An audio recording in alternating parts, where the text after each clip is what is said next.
There's a concentrated effort to stop it. They'll do anything to stop us, especially now.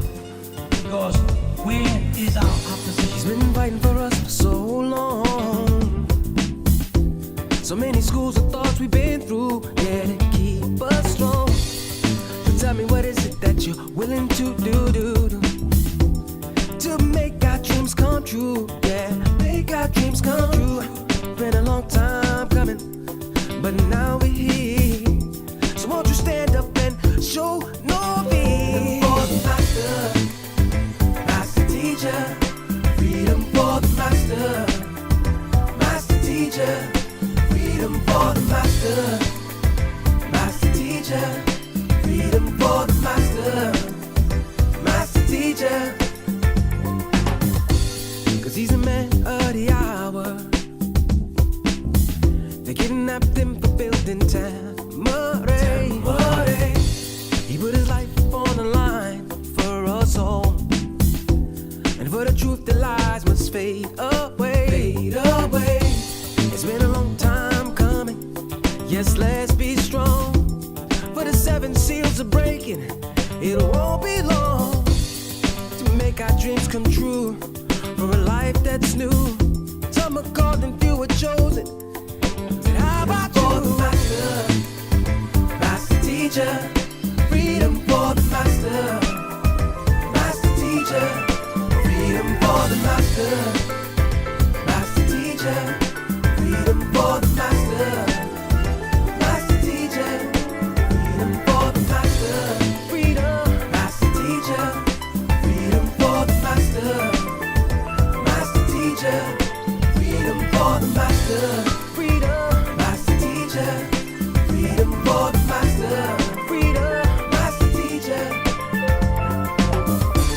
Think not that we are earthborn, so come from earth we may be, but we are life on spirit, and without knowing we can never be free. Knowledge of this was lost when we were cast into blindness.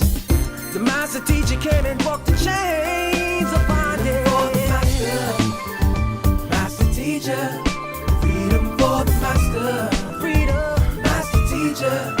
Freedom for the master, freedom, master teacher. Freedom for the master, freedom, master teacher. Freedom for the master, bring it master teacher. Bring it freedom for the master, master teacher. Freedom for the master, bring it master teacher. Bring it freedom for the master, master teacher. Freedom for the master, master teacher. Freedom for the master, master teacher. Freedom for the master, master teacher. Freedom for the master, master teacher. Freedom for the master, master teacher. Freedom for the master, master teacher. Freedom for the master. They did everything in their power to take this land and make sure that what's happening right now does not go on. They tried every trick in the book. They ain't finished. They tried slander, defamation of character. They tried to lock brothers up, harass sisters on the street, stop every car coming down to make sure they did everything they could. And not one person come out and help us. Why? Because they had us marked as a cult. Oh, there's some crazy suicide cult.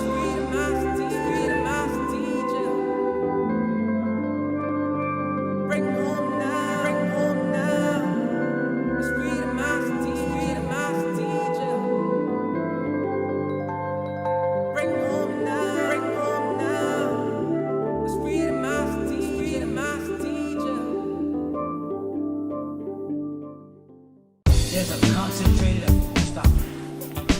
They'll do anything to stop us, especially now. Because where is our opposition? He's been fighting for us for so long.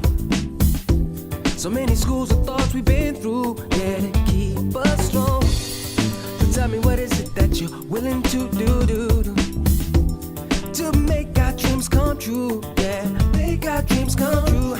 Been a long time coming, but now we're here. So won't you stand up and show no fear? For the master,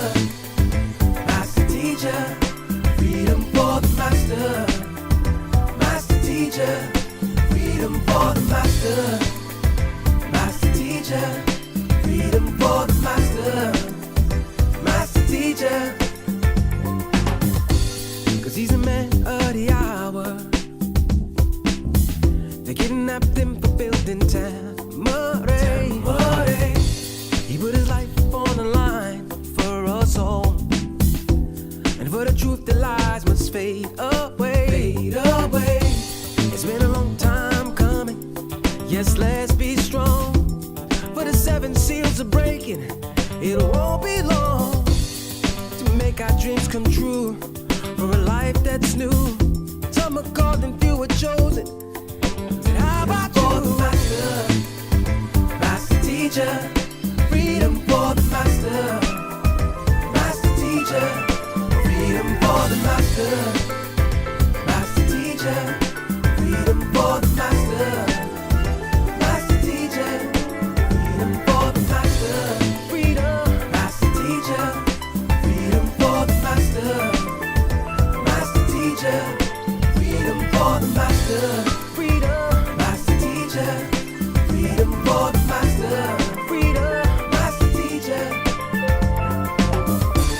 Think not that we are earthborn, we come from earth, we may be, but we are life on spirit, and without knowing we can never be free. Knowledge of this was lost when we were cast into blindness. The master teacher came and broke the chains of bondage. For the master, master teacher, freedom for the master, freedom, master teacher, freedom for the master, freedom, master teacher, freedom for the master, freedom, master teacher, freedom for the master, bring the master teacher, bring the freedom for the master, master teacher, freedom for the master, bring the master teacher, bring the freedom for the master, master teacher, freedom for the master, master teacher, freedom for the master, master teacher, freedom for the master, master teacher, freedom for the master, master teacher, freedom for the master, master teacher, freedom for the master, master teacher, freedom for the master. They did everything in their power to take this land and make sure that what's happening right now does not go on. They tried every trick in the book. They ain't finished. They tried slander, defamation of character. They tried to lock brothers up, harass sisters on the street, stop every car coming down and make sure they did everything they could. And not one person come out and help us. Why? Because they had us marked as a cult.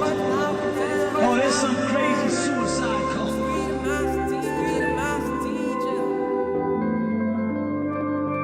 Bring home now, bring home now. It's freedom, master teacher, freedom, master teacher. Bring home now, bring home now. It's freedom, master teacher, freedom, master teacher. There's a concentrated effort to stop it. They'll do anything to stop us, especially now. Because where is our opposition? He's been fighting for us for so long. So many schools of thoughts we've been through, yeah, to keep us strong. So tell me, what is it that you're willing to do to make our dreams come true? Yeah, make our dreams come true.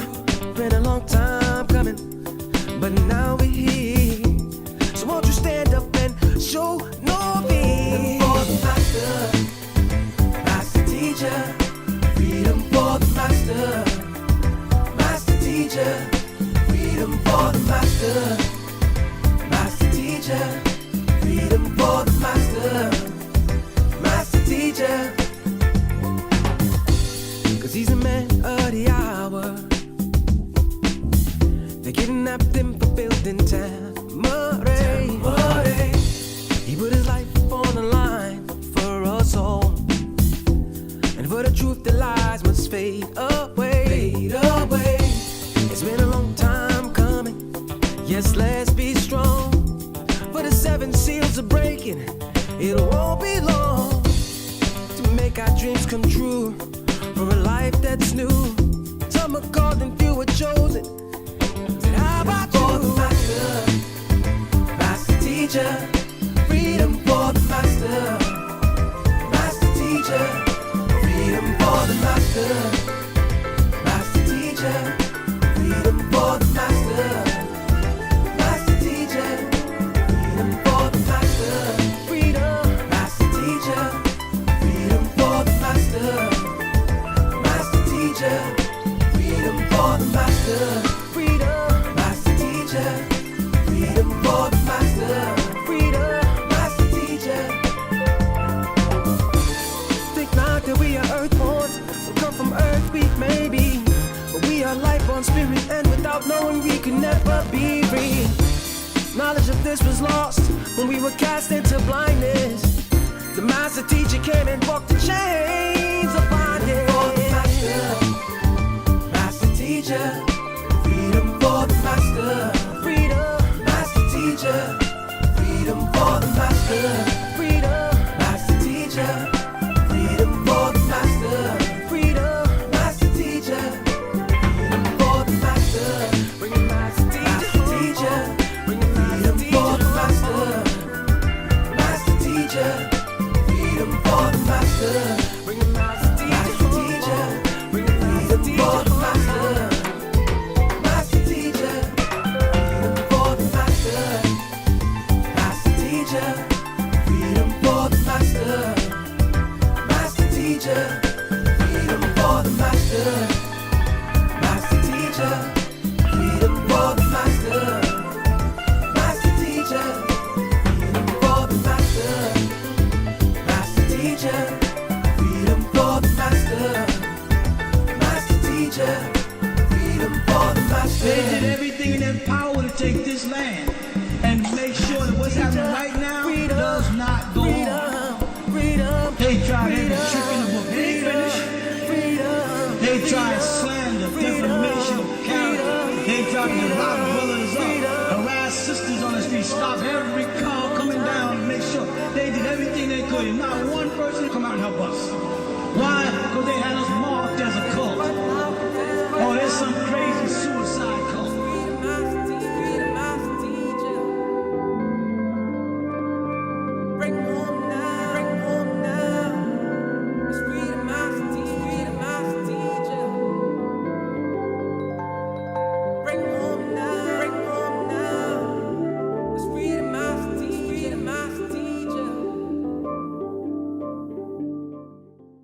There's a concentrated effort to stop it. They'll do everything to stop us, especially now. Because where is our opposition? He's been fighting for us.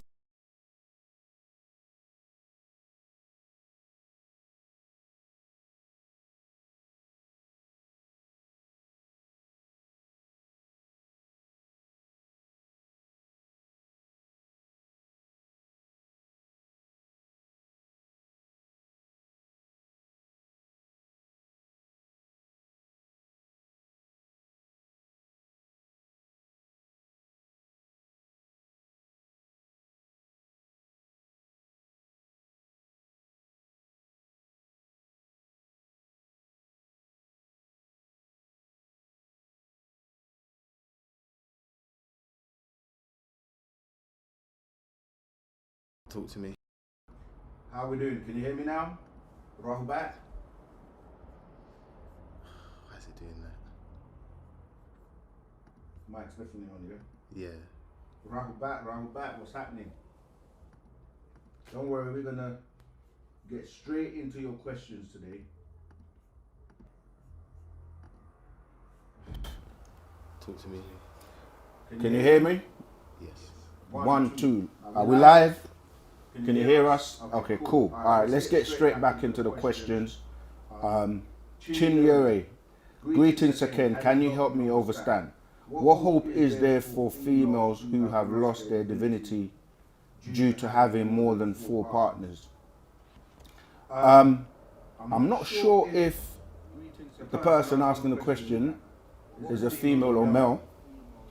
There is hope as long as we free Baba Yanun, because I read the breakdown,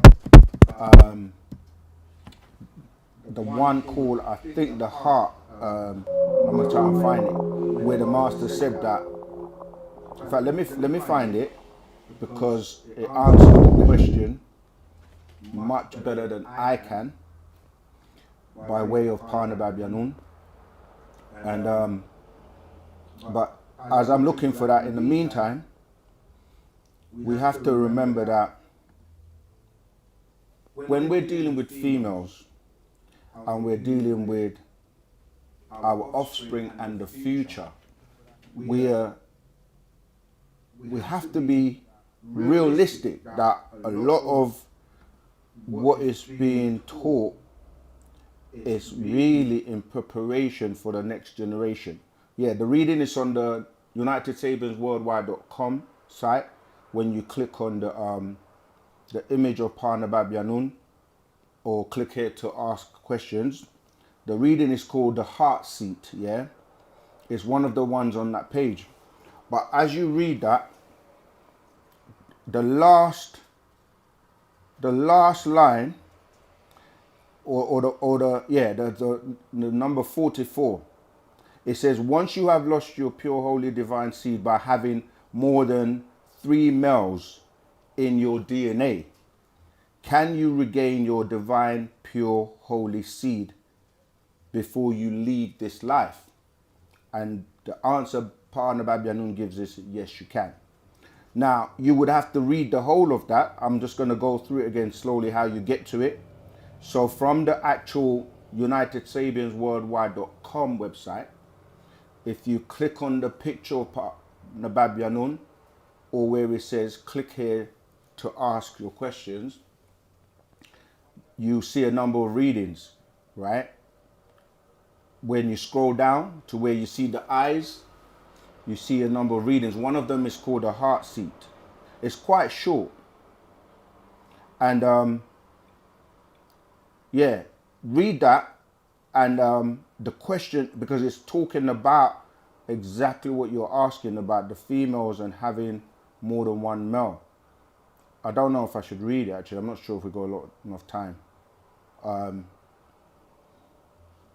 might read some of it. Let me just see if I can read it from... Okay, I'll read from verse 10. It says, you have 4 chambers to your heart.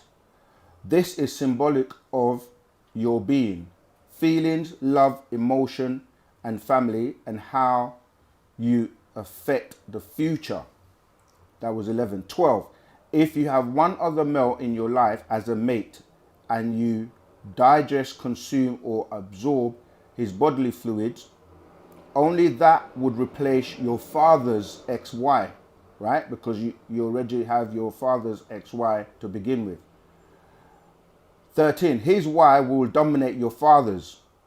14, it will still be a part of your past, yet this is the making of your future, of your feminine bloodline.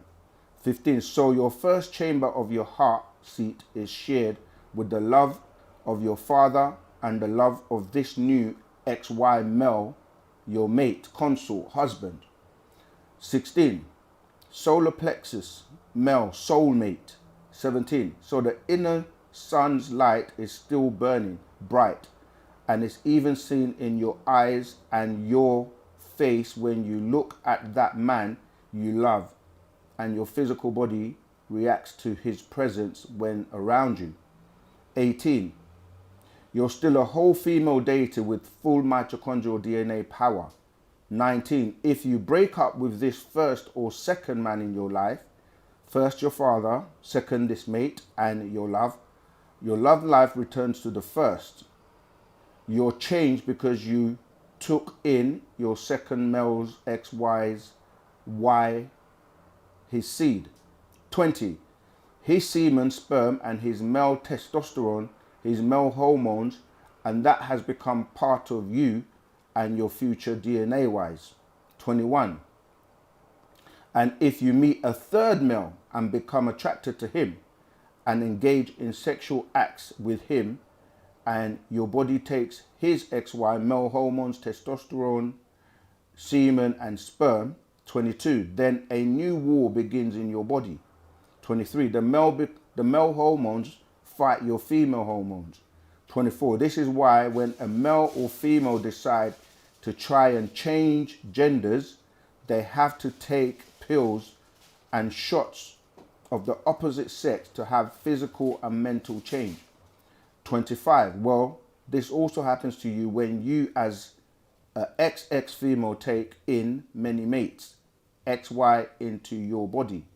26, You change, and depending on how many, by age 46, you have internal changes you don't even realize.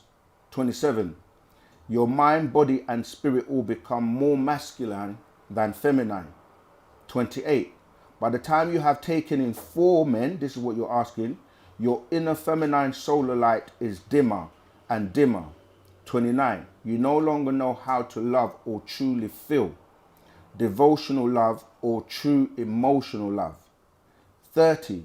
You have taken in too many Y chromosomes and hormones and testosterone of males. 31. This is why you have to protect and teach your daughters how they affect your family future by her mitochondrial DNA. 32. In the West, by the children of the devil and their daughters taught you to swallow as something good for your skin. 33. They lied to you. 34. Oral sex is from them and does affect your body, just as is said, you are what you eat and drink. 35. One and only one male, your soulmate, that is okay for whatever kinds of sex. 36. Yet, multi-males in your life have affected your mitochondrial DNA and your family's future. What was in each male's history is now in your history. That includes sickness, diseases, and even insanities. 37.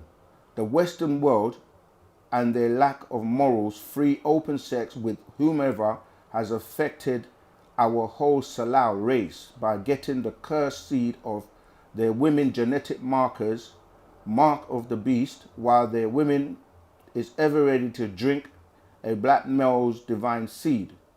38. So, this is what I meant by more than 3 males and your divine light dims and goes out. 39. You have confused your inner divine female deity. 40. So you were misled by the seed of the devil. 41. Don't make the same mistake with your daughters. 42. Teach them this message from your ancestors. 43. Protect our divine seed if you wish to travel the stars to return home above. 44. Once you have lost your pure holy divine seed by having more than 3 males in your DNA, can you regain your divine pure holy seed before you leave this life? And the answer was yes, you can. So what I was saying is that it's not just about, obviously everyone practicing Wu-Sabat, no matter who you are, once you start to put Wu-Sabat and the teachings into practice, your life automatically becomes better because you start to do the right things.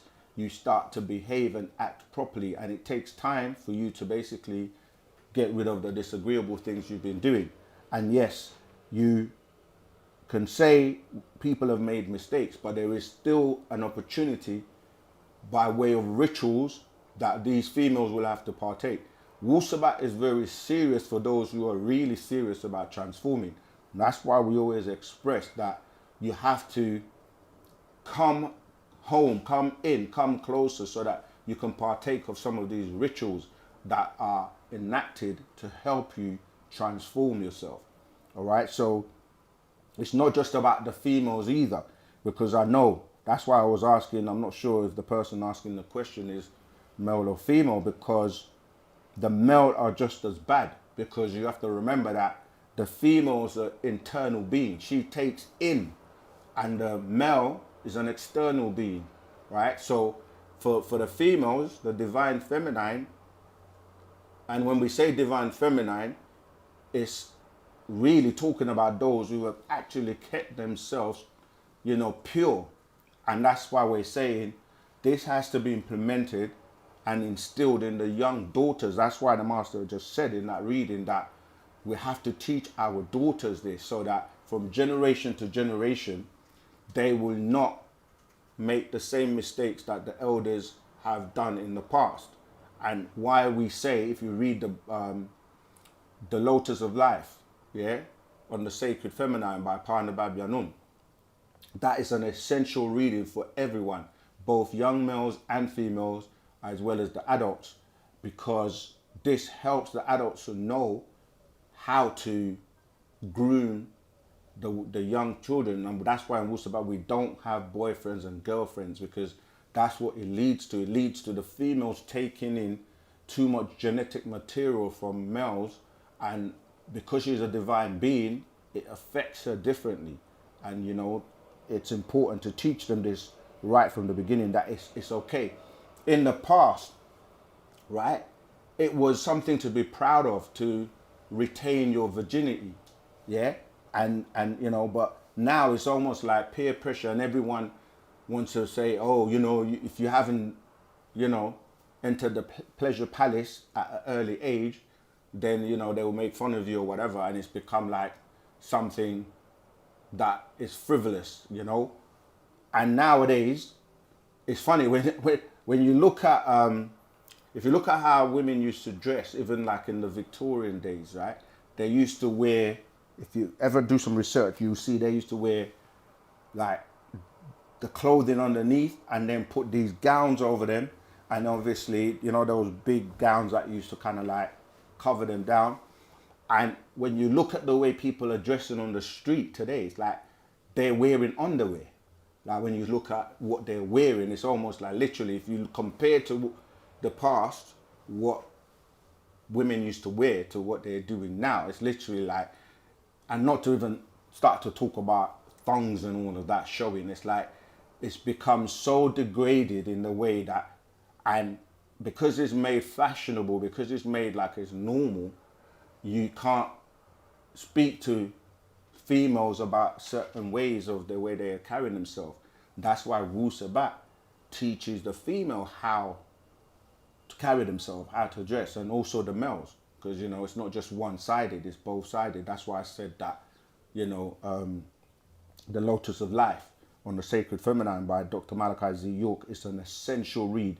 The whole family should really read it together, because it covers everything about our culture and why we don't, you know, we do it in a way that the elders, our ancestors used to do it, you know, and it's been borrowed by other cultures where they do like arranged marriages and all of that. But it's more like you got to get to know the family of the two sides, learn about diseases in the families, learn about the, you know, their DNA, their traits, and what, you know, blood types and all kinds of things. It's not just we meet in a club and then next minute we're getting sexually active, and then the next minute you got offspring, and then, you know. All right, so let's move to the next question. And Chinyere, I hope that answered, I trust that answered your question. All right. So yeah, there's work that can be done to help them, and it's more about the future as well as, you know, the present. All right, Dorinda, Rahubat, greetings. I love Tuesdays with Saken. Thank you. I love having you guys here too. Please, I want to understand, is there any hope for those left behind in 2030? And will the planet be harmed with the change? Will it still be used for life after? Yeah, I'm doing a class this Saturday covering that topic. It's actually amazing how sometimes the questions are aligned. There's a book here, yeah? Classic. Most people probably don't even remember or have this book. It's called Let's Talk About the End by none other than the master teacher, Dr. Malachi Z.K. York. And how that ties into today in terms of the things that are happening around the planet, which we're going to go into more detail on Saturday.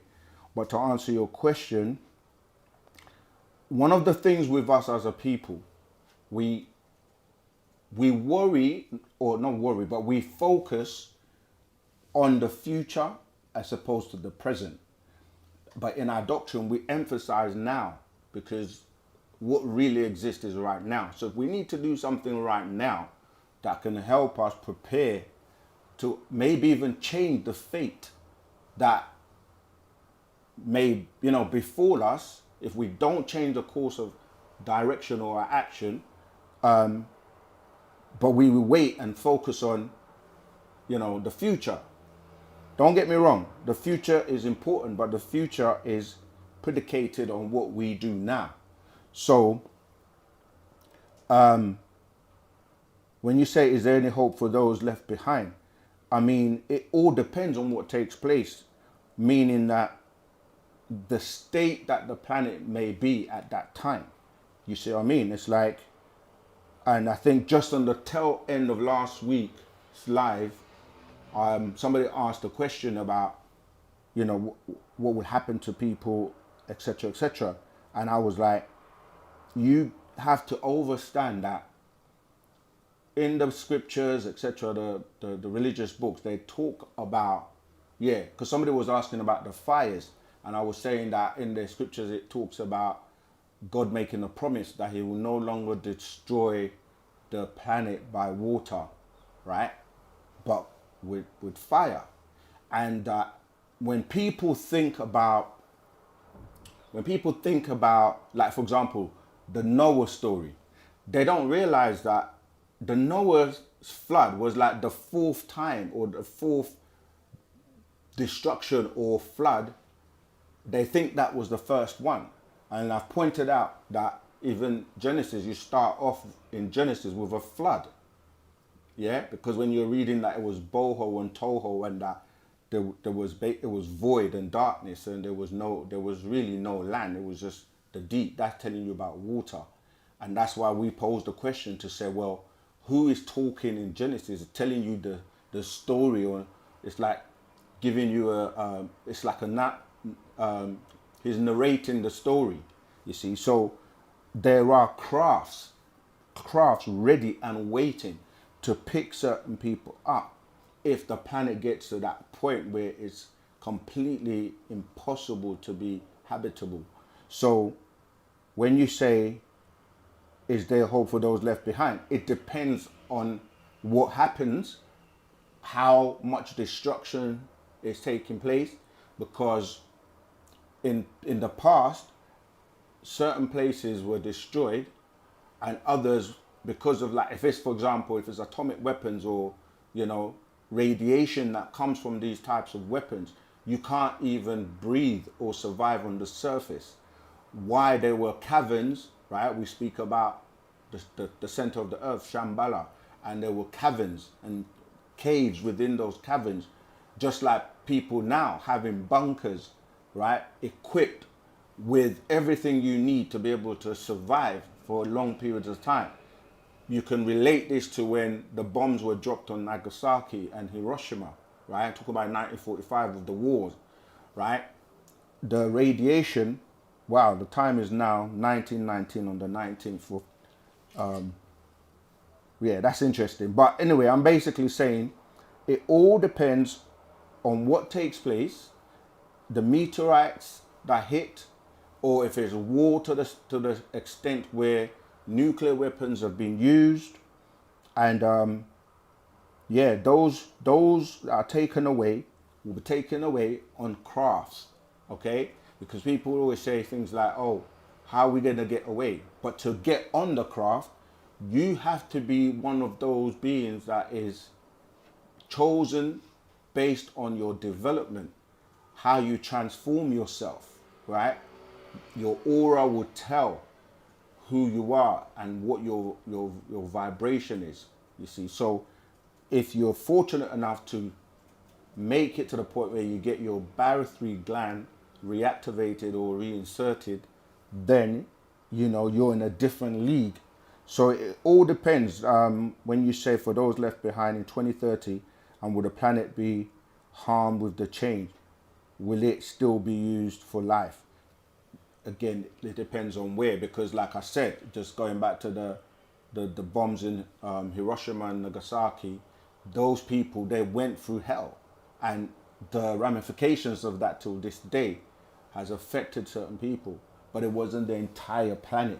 And it's the same, there was a meteorite 17,250,000 years ago, which again caused destruction. There were destructions where the dinosaurs and certain life forms were eradicated, and there were other, you know, so there was another one 2,250,000 years ago. So every time there's been this level of catastrophe, some people survive and others don't, and those who were able to be led to safety were taken into the inner earth, into the caverns, and those who were picked up in the craft.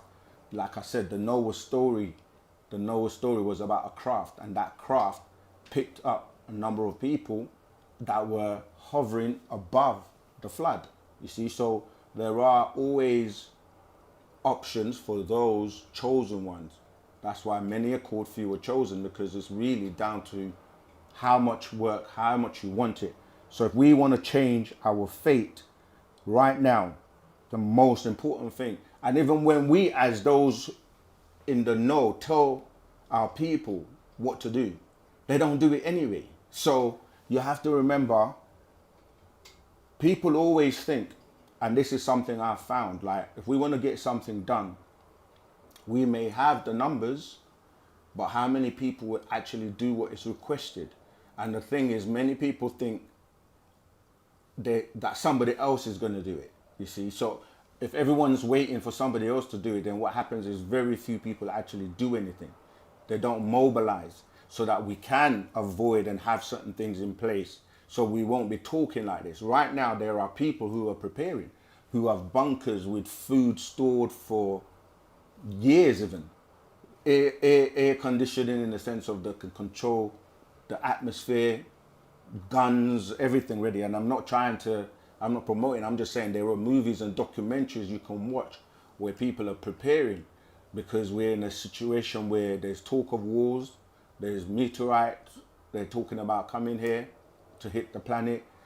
This is something that happens all the time, but it depends on the size of it, the magnitude of it, and you know, where it hits and so forth, and what destruction takes place. If the grid is taken out, satellites are taken out, you hear me saying things like YouTube's not always going to be here, because that's a possibility, because the internet may not be available when these types of things take place. So it is serious time. So when we say come together, as you know, for those who don't know, we're working on a project called a 100 project, and we need support for that so that we can prepare and get certain things, you know, ready. Look at what happened with even just COVID the other day. You know, people were losing their minds over toilet paper, you know. So imagine, that's not even food. So these things are very real and possible, but we also have the power collectively, right? If there's a lot of us, because there's always the small minority at the top ruling the majority, who unfortunately they're not preparing, they're not studying, they're not learning, and they're still caught up in someone is going to come and save me mentality, like the religious people teach. So they're just waiting for someone else to come and save them, when you're able to save yourself or ourselves. So I hope that's answered that question. All right, let's keep going.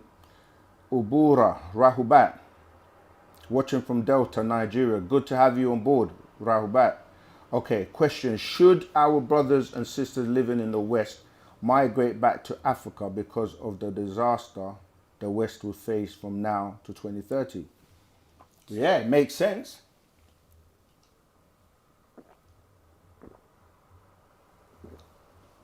Excuse me. It makes sense, but at the end of the day, not everyone's gonna follow that route. But yeah, it does make sense, and that's why I'm saying that people are working and preparing with all kinds of solutions. And if you come close, you know, you'll get to know what we're doing. But yeah, that makes sense. Dakel Elmar Asup, if I'm pronouncing your name correctly, Bay. Peace and love. My question, it's about the blood types, O positive or negative. Okay. What's the question? You didn't ask. You said peace and love. My question, it's about the blood types. Oh, you're gonna ask it probably. Okay. Somebody else is coming before you. Okay. How are they? Are the same blood type is every race? How did that happen? Yeah, we've covered that many times.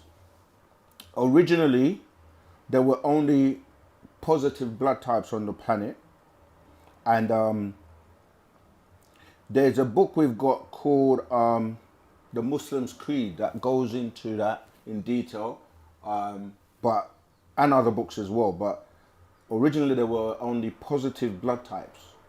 The others came by way of mixtures, okay, and then you started to have whether it's R or R negative or R positive. So what was the question? How are they the same? Yeah, so there are different blood types, and the extraterrestrials' blood type got mixed, because when you read like books that try to explain how we all came about, most of the time you will get a biblical account, or shall I say a religious account, with the story of God, Allah, taking the dust of the ground, creating a man. Excuse me, a man, which is, and then the rib is taken. Excuse me, I was trying to time that. Yeah, then the rib is taken out of the man to create a woman, and then everyone on the planet is supposed to come out of these two people called Adam and Eve. But we know, as you say, that that's not accurate, because we have different races, different blood types, different complexions, different traits, as in we have hair, every race has a unique trait, right? And so that wouldn't work in terms of saying we all come from the same two people. However, we're also told that beings came down, like in Genesis 6:4, the Nephilims. Other people talk about the Anunnaki and all these beings coming down and mixing with the beings that were already here to produce offspring.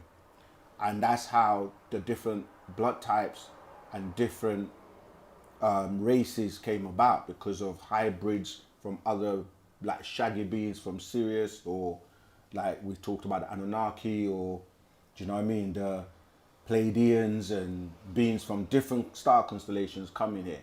So today, if you look at the rulers or the people in the elite, as they say, of their society, they are all related by blood, and it's normally Rh negative blood types, you see.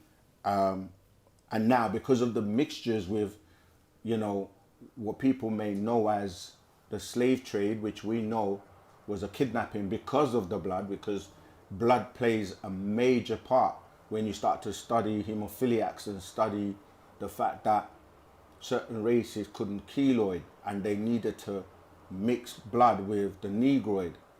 It goes all the way to what you're calling the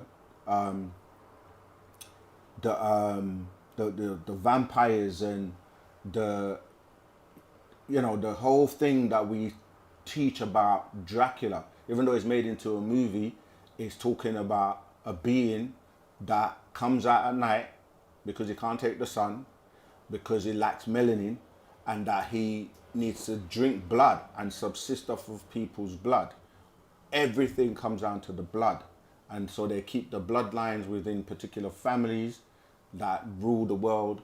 If you start to look at these families like the Rothschilds, when they have these Bilderberger meetings, or you have, there's so many families that are the ones, if you look at the history, look at the War of Roses between the Lancasters and the Yorks, it's all dealing with vampirism, and look at the whole Abraham story, you're going to start to see all of this stuff, right? So even the fact that you still have blood banks up until today where they store blood, and yeah, it's a big story, but what I'm basically saying to you is that it all comes down to the blood types, and that's why it's important to know what blood types people have when you're mixing with, because even sickle cell, there's so much things that are based on knowing the genetics and the traits and the blood types of things like that people have. So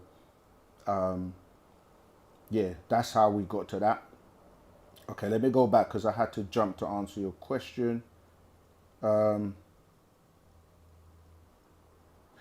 glad that I caught you live because I'm always at work This is from Sean Arnold. I'm always at work on your live time, but I do rewatch you after. Okay, no problem, Sean. Welcome aboard. Everyone, remember to press that like button, yeah, because all these little things really help us to continue to do what we do. If you haven't done so already, this is a good time for you to do it. Just hit that like button. It only takes 2 seconds. Share the videos, of course. Subscribe and become a member. Okay, let's keep going.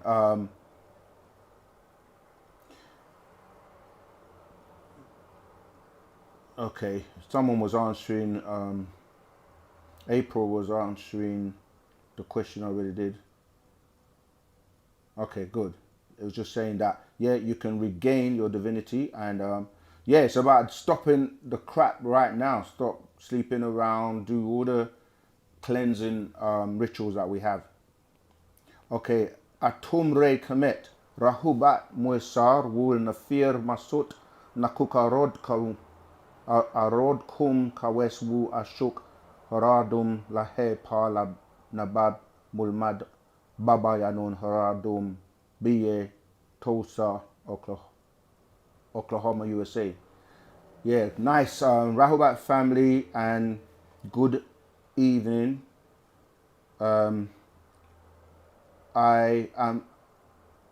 We're doing good, and Ashok, freedom to Parnabab, the master, Baba Yanun, freedom by way of Tulsa, Oklahoma, USA. Yeah, absolutely. It's all about Kafushdom. It's all about the freedom and of Parnabab Yanun, and for ourselves, because we think that it's him that is incarcerated and not having his freedom. Without him, we are also without our freedom. So this is why I was saying with that first question, let's focus. You know how much we could do in literally a day, a week, a month, if we just cooperated as he has asked of us by way of love and unity. Right now, it's very important that you gather at your stores and get involved and help with what is necessary to help with the freedom fight and to help with the rebuilding of our tribe, family, nation. Okay, let's keep going. How can we protect our mind? Where is it? Where is the score? Yeah, we got it right there, the mind. That's how you start. And the thing is, we keep telling you, every question you ask, there's a book on it, right? So the first thing to do is digest that information, like the mind. You want to know about your mind? Read the Mind Scroll. It will completely change your life. And then you move on to the next thing, and the next one, and the next one. All right? So yeah, you protect your mind by mining the jewels of your mind. As it says, mine the jewels of your mind for your soul. Read the Mind Scroll. That's not to be taken lightly. That's the first step. If you haven't already, read it. And if you have questions from it, then ask. All right, Bruska Noise, Rahubat Zamal. Is Ptah the one true God of the Sabians? I read this in one of the titles of the chants, Tawat Ashuk. I think what happens is when people use the word God, right? Not only does it detract from the titles. So for example, if people say, is Ptah God, right? You've reduced the actual meaning or the word of Ptah to God, because God is a word that you've got from an English translation of what they call a religious book from a God who doesn't exist. So that means somebody's writing that. And I'm saying that to say that it's like when you ask even a Muslim, what does Allah mean? And they will say God, which doesn't make sense. I did a video with a Muslim. If you haven't seen that, go and watch that. And I'm like, you're using a word from Arabic and translating it to say it means something in English. The word God means so much different things to so many people. If you ask a Mason, what is God? They won't translate God as the way you see it, because they just use the letters G-O-D, you see, which is a description of a being, which is wisdom, a being that has wisdom, that has strength, that has beauty. That's what Goma, Oz, and Dabar translate as. So I'm saying Ptah is Ptah. But because people want to bring it to English, they will say it's Ptah. I know where you're coming from because it's written that way. But things are written or sometimes are taught in a certain way for clarity of understanding until you learn more. So Ptah is the one, the opener, the first, the being that paves the way, right? So yes, in that sense, but when you say true God, you kind of bring it back to a religious, you bring it to a religious mindset, because then whatever you have in your mind, that when you hear that word God, you've been programmed with it for many years to be associated with, the minute you say it, you have a picture in your mind. And that picture may be like a white man with a white beard in heaven. You see, so you can't, it's not an equivalent. You cannot say that. Yeah, so if you wanted to say it like the way I explained it, yes, that's true. That will be fine. Because every race will have an image of what they consider to be, I use the word because you used it, God, in their likeness. So if you wanted to do that kind of equivalent, then yes, you could say that. Because if you say to the Christian, and this is where the problem comes in, because when we talk about God being weak and not being able to like do certain things, people might get it misconstrued that we're saying we're not saying there is no God, but what we're saying is there are different gods to different people. And if your God is the God that you're thinking is someone that is gonna punish you, put you in hell, do all the things that you see the God of the Bible doing, we're saying that's not our definition of God. Someone who's gonna send his son to come and do things that he's supposed to be able to do himself by clicking his fingers, or send angels to go and do things that he's supposed to be able to do. You see, so the definition of the concept or what you call God is not the same in our culture and our stories, right? So we have to give you the true stories of what we call God or what we consider God. And in our case, that will be our ancestors, you see. So we don't subscribe to the same gods as the religious or the monotheistic religious people do. It's a big difference. Our God doesn't need to be scared of questions. Our God doesn't need to punish you. Our God doesn't need to drown you and drown animals. Our God doesn't need sacrifices of blood or animals. Our God doesn't tempt you to unalive your child. Our God doesn't prepare a place called hell for you to suffer forever.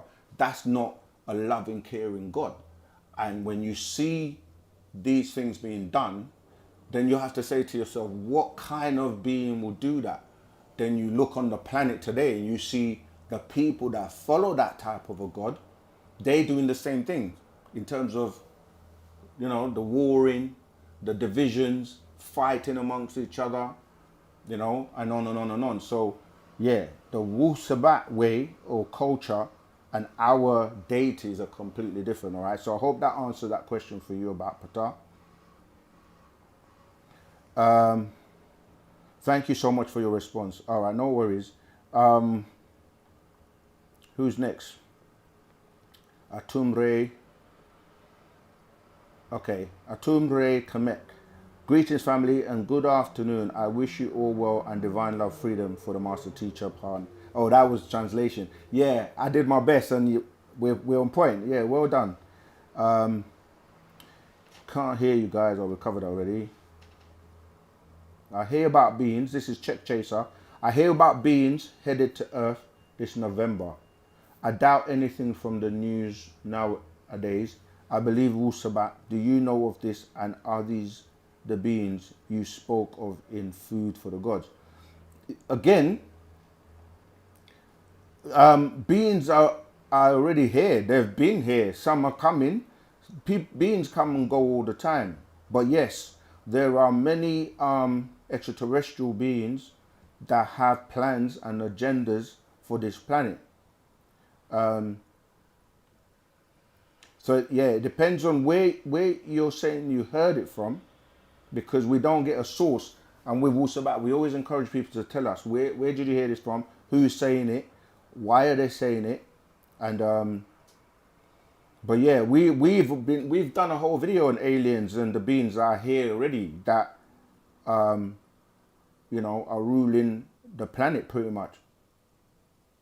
But when we talk about, yeah, the Food for the God beings, they've been taking food. This is what we're saying to people all the time. All the people, like, I could go into so much detail about it, but again, not everything is, you know what I mean, publicly displayed. But there are so many things in front of your face that you should be able to look and see that are taking place, right?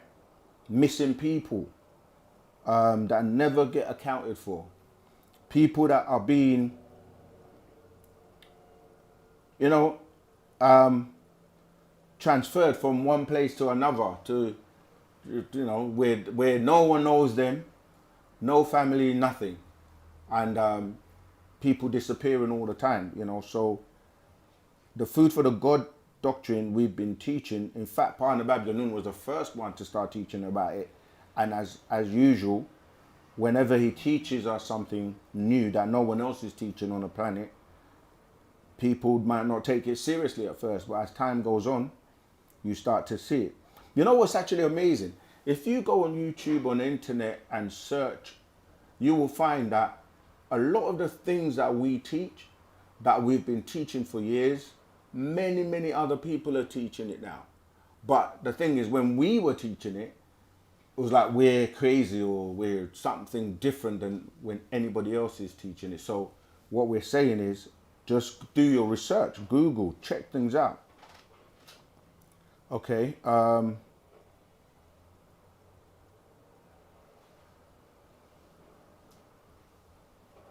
Okay, I'm not sure why that Evelyn has listed all those names, but let's keep going.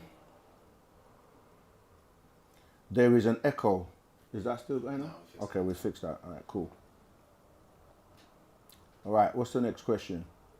Life is a blessing.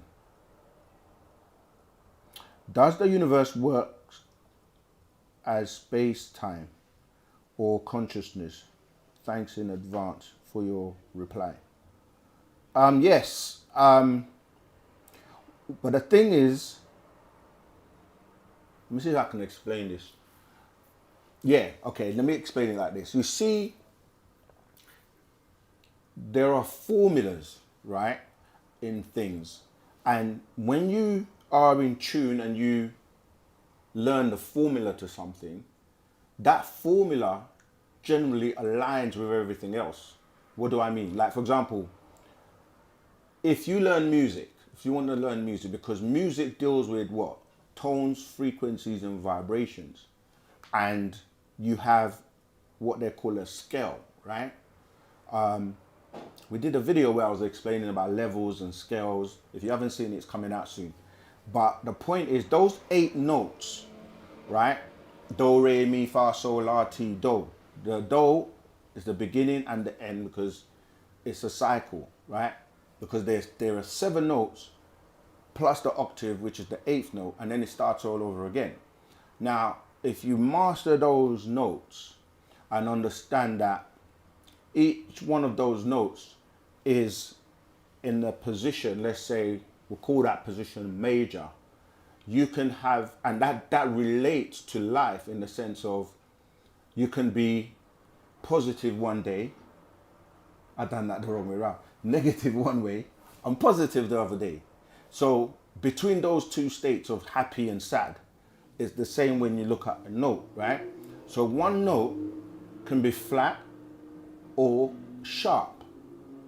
And then that will apply to all the other notes. And then when you take those 7 or 8 notes and apply that to anything else, like, so that's a language, right? It's a formula. And once you learn the formula, you know, like, for example, musicians all know what I'm talking about. You take the first, the third, and the fifth, right? You get a triad, 3 notes. And the third can be flattened or what we would call make it into a minor. Minor is down and sharp is up, right? So you can then start to build the blocks from those notes to form 3 notes, giving you a triad, or 4 notes, and then you start to add different notes to get variations and colors and so on, right? Now, those same notes are the same notes I have written every single song on the planet, right? Because once you know the basic formula, you can build on top. It's the same. You will take that now and apply it to language. You'll have the same thing where you'll have the alphabet. You learn the alphabet, you learn the tones of the alphabet, and look at the only really 3 tones are e, u, or we say the vowels, right? A, E, I, O, U, right? So you learn that, and then you now start to put those letters together to form words. The words then form, you know, sentences. Sentences form paragraphs. Paragraphs form chapters. Chapters can form a book. No matter how big the book is, no matter how small the book is, that's the formula. Now you apply that to colors, apply that to sound, apply that to the universe. You can apply that basic formula to everything and it will all align because it just works. So when you're starting to deal with life in general, it's about understanding the basic foundations and the formula, and then you apply that to the different realms, right? We know that you can apply that to mathematics, right? Because mathematics is a science. And so you start to look at formulas, you can start to see how, let's say, for example, there's a tone, a resident tone of the planet, which is on 432 hertz. And you apply that to the realms, you're like, okay, there's the bottom realms, the physical realm, the spiritual realm, the soul realm, the mental realm, the etheric realms, going all the way to 9 ether. Again, that's a building block. And then it starts all over and over. Then you look at the universe. You look at how universes are formed and how the stars explode to form other stars or to form star systems with planets, and it's the same throughout. So when you are awakened or awoke, as they say, you apply that to the chakras, right? People tell you about the 7, but obviously, like we say, 9 is the highest number. So for us, we have 2 more. So you can literally apply the basic foundations once you're open, once you're awake, to everything. So when you say, does the universe work as a spectrum? Sorry, as space-time. Space-time and matter, they work in union, right? And that's what we refer as the SMAT circle, because space, matter, and time, right? And so when you're saying consciousness now, again, you're saying there's levels of consciousness, right? There's levels of subconsciousness, which is underneath, right? So your question is very, very good, but you have to start to look at things from a holistic point of view and to realize that when we say the universe, we're probably just thinking or talking about our universe. And we start to look, well, how far back do we go to the birth of the universe? And then now you start to talk about going into trillions and trillions of years, because there are other universes. How do you know? That no one would teach you about the multiverses if there wasn't other universes or the omniverse. You see, so you have to learn the basics to be able to apply the formula to everything. It's like language. Once you learn one language, especially the root language, Miss Batia, our language, because people will say, no way you can speak so many languages. But then if all the languages come from the one original language, you can see the relationship. And that's why it's easy for you to be able to learn all the others once you learn the root language, the foundational language. You see, so it's not that deep. And this is why people say, you know, once you awoke, when you're a genius, or you unlock your DNA, or you unlock that God gene, you start to see everything as one. That's why we teach about Pa'ut, the all expanding. You see, so yes, in terms of space, matter, and time, it depends on where you are, because there are also different rules on the different realms, right? So if you're in a place where there's no gravity, the rules are going to be completely different. In the spiritual realm, there are different rules, you see. So in the material world, or the plane that we're in now, which is just underneath the plane of force, different rules, you see. So, but learning the basics will help you to apply the formula to other situations. If I haven't answered, I think I have, but if I haven't answered your question, just ask, and we'll go into more details or clarification. Encourage everyone to keep liking. Yeah, please keep liking. That helps us with the algorithm and so on. You know how it works. So like, share. Let's get more people on here. Okay, let me see if there are new questions. Yeah, of course, I keep forgetting to mention our Telegram group, which is posted in the chat. Join that Telegram group, because you can continuously ask your questions. Yeah, let me say something about that as well, because when you come on the Telegram group, take the time, if you really are interested in making advances in your development, in your learning, take the time to search for things you want to know. There's a search facility. Take your time to read through previous questions and answers. And so you don't come and you're asking a question that has been asked many times before, all right? But yeah, the Telegram is a good source of information. And we encourage everyone to join the Telegram group. You can call live now, actually, if you want as well. Don't forget, because we are live. And the number to do so on is area code for the UK +44 753 996 3822. That's +44 753 996 3882. All right, call in live and ask a question if you would like to. When does white people's goes to when they die? Ubura, I don't understand your question fully, but we tell you all the time, it's not about white people or black people, all right? It's about whether you elevate, transform, change yourself so that you can make it. There are a specific group of people known as the Adamites that have been judged and their time is up. Of course, nowadays, most people don't even know who the Adamites are. So the Adamites is who we're saying that their time is up, and it's extinction time for them. They've been removed before the year 2030. That's what you're referring to. But the whole white people and black people thing is overplayed. There's no such thing as white people or black people. You have to be specific of who we're talking about, and not everyone is of the same. You have to look at, you know, who are we talking about? Yeah, so that's who we're talking about when we say they will be removed off the face of the earth, and that's by 2030.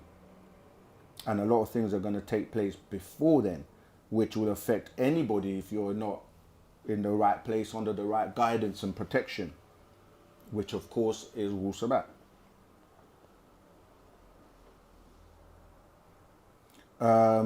Will Amun-Re, the sun god, reincarnate back in this day and time? You mean Amun-Re, if that's what you're referring to? The sun is already here. The sun is here. The sun is what people are talking about when they're talking about global warming and the effects of the sun, or more importantly, the ultraviolet rays of the sun that are damaging to people who cannot live under the sun or cannot take the sun. And a lot of people they've messed up their being, so in terms of their DNA, in terms of their melanin and so on. So it's about learning to cleanse, all right? And yeah, so Amun-Re is, the sun is already here. And you, with those beings, okay, the reincarnation part, let me address that. When people use the word reincarnation, I don't know if you're thinking about it in the way like, I don't know how you think this is going to happen. Like, do you think people just wake up out of the grave and they're here? No, reincarnation is dealing with us and the beings on the planet. You have a sun within you, right? That sun is a ray, as in when you look at the sun rays, that's what you're really saying. When you look in ancient Egypt, there's a diagram of the sun, then you have the rays coming down from the sun. Those rays are representing each one of us who has a solar plexus. And that sun within you is a replica of the sun 93 million miles away that was created 93 billion years ago, right? That sun, you are a ray or a reflection of that sun if you activate. And that's what we're calling reincarnation, when you bring that divine being in you back to life. How you're going to do that is by the remembering tool of who and what you are, by way of the doctrine of Wu-Sabat that will reactivate that sun, which then will help you to switch on the other lights, which people refer to as the chakras, right? That then helps you to transform your being from a physical being to a spiritual being, where you're turning yourself inside out, becoming who you're supposed to be. That's the reincarnation. But many people haven't got to that point yet where they're turning that light bulb or switching on.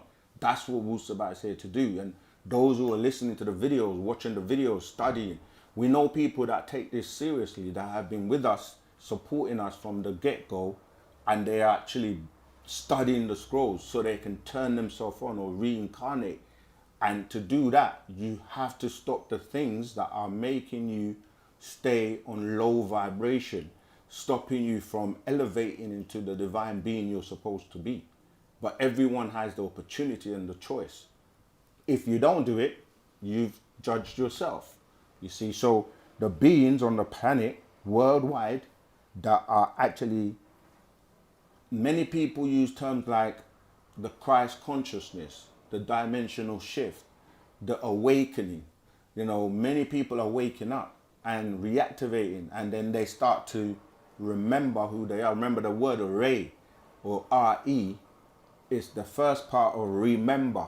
So you start to remember who you are. Then the read. You say read when you look at the word read, Ray, read. Yeah? These are the ways you activate the rays of sun within you. And then that helps you to start to ignite the rest of you as a light being, which the higher form you go to when you elevate as a light being is a pure energy being known as an Etherian, right? When you're an Etherian, you're operating on the higher consciousness, right? You're able to now do things that to most people is like, miraculous, because how can you be so intelligent? How can you be so able to do this, manifest things, do this, do that? How are you able to do all of these things? Because you're God. Is it not written in your laws, ye are gods? Gods and goddesses, because the word, you know, the gender, but when we're saying God, we're saying goddesses too, male and female. It's up to you. Do you want to remain being entrapped in your body, your physical body, feeding your ego, feeding the gluttonous, feeding the greed, feeding the jealousies, feeding all that stuff, that eating the wrong things, thinking the wrong thoughts? All of these things keep you in a mortal state instead of in a godly state. And your reptilian nature, or the physical animal, the mammal in you, right, is what everybody advertises to or markets to keep you basically not focusing on the inner being or focusing on the higher conscious being that you are. And it's down to you how much you allow that to happen. So you have people that are in misery, that are down and out, that think they can't do anything. They create their hell. They create the reality that they see. And then you look at the gods that they worship. They do nothing but create that type of energy. So it's no surprise that if you're that way, then your God or your deity is not helping you to be the other way. Then you have other people who are optimistic, they're bubbly, they're buzzing, they got a bright future, they're happy, they're smiling, they get along with people, they work with people. Wu-Sabat, that's what it's there to do. So yeah, the reincarnation takes place within you, my brother and sister. So I hope that's giving you I trust that's helping you with the reincarnation. So it's not just waiting on Amun-Ra to reincarnate, or waiting on a Jesus or a Muhammad or a Buddha or someone else to come, because all they taught you was you have the same power and abilities. You are the same as me. You see, so people don't take that on because it comes with responsibility. Don't get me wrong, it's not easy. Yeah, because if you want the glory, no pain, no gain. So be prepared to do the work and go through it, but you will feel better at the end of it, because you will be in a better position. We got cool? No, it's a fly, Okay. sorry. Yeah, so I'm just saying, like, you know, everybody wants the glory. Everybody wants to have the power. But don't forget the final hour. You've got to put the work in.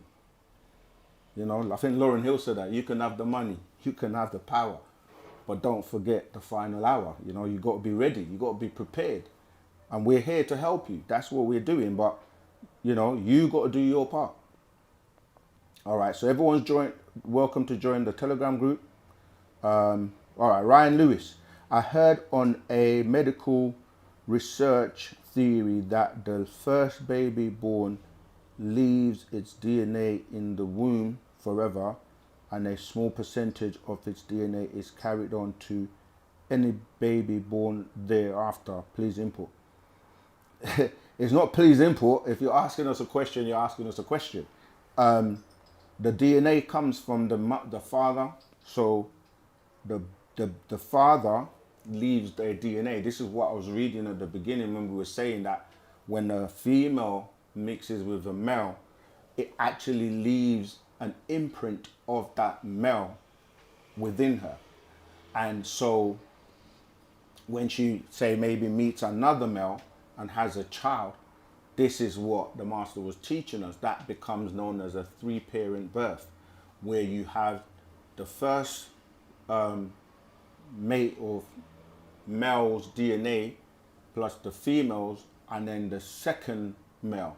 This is why it's important that a woman or female is supposed to leave enough time and gap to repair her DNA and to heal herself and to remove, you know, the male. But unfortunately, that's supposed to take between 7 and 9 years. So most females don't generally wait that long, and they may have another child. And this is where sometimes when they do the paternity test, you know, all these shows where they go on and say, oh, I want to know if that's my son or my child. They do the DNA and they may come and say, no, it's showing the DNA of the other person, and now uproar because people don't know or take the time to learn the sciences, you see. So sometimes it's not understanding or overstanding what's going on. Yeah, so again, we always say, I heard, or I read, or this one said that, or this person said that. It's not helpful. We need to know the actual, where we're getting what's the source, because we will have to know who's saying what and whether what they're saying is actually correct. But yeah, in terms of the principle of DNA being passed on to other children, that's correct. Are the pale Arabs Caucasians? Well, you have to look at every race and go back to how did they come about. Yeah, so it's again a broad question when we say pale Arab. The pale Arab, the first Arabs, the original first Arabs were, if you have to go back to the beginning, you're dealing with Abraham, right, having an Egyptian wife and producing a son called Ishmael, right? Those are the original Arabs. But then you had other beings coming into Egypt and mixing with those original, much like you have all over the planet today, where you have mixtures, and then you have, when we talk about like the Hyksos dynasties and the Phoenicians and people that came into Egypt, right? They were referred to as the Hyksos, right? The Hyksos dynasty. That's dealing with these Europeans. So that's why today when you go to Egypt, you have different parts of Egypt, right, where you have like the original inhabitants have been pushed away or pushed away like to like Aswan, you know, because you got today you will land in the capitals like Cairo, and then you'll have Luxor, you got Cairo, Luxor, Aswan, you know, there are many different parts, and like you got Sharm el-Sheikh, which is now like the tourist attraction. So yeah, the original people of pretty much all the lands were original Negroid. Yeah, all right, let's go for it. Can you let me know what is exactly on the other side of Antarctica?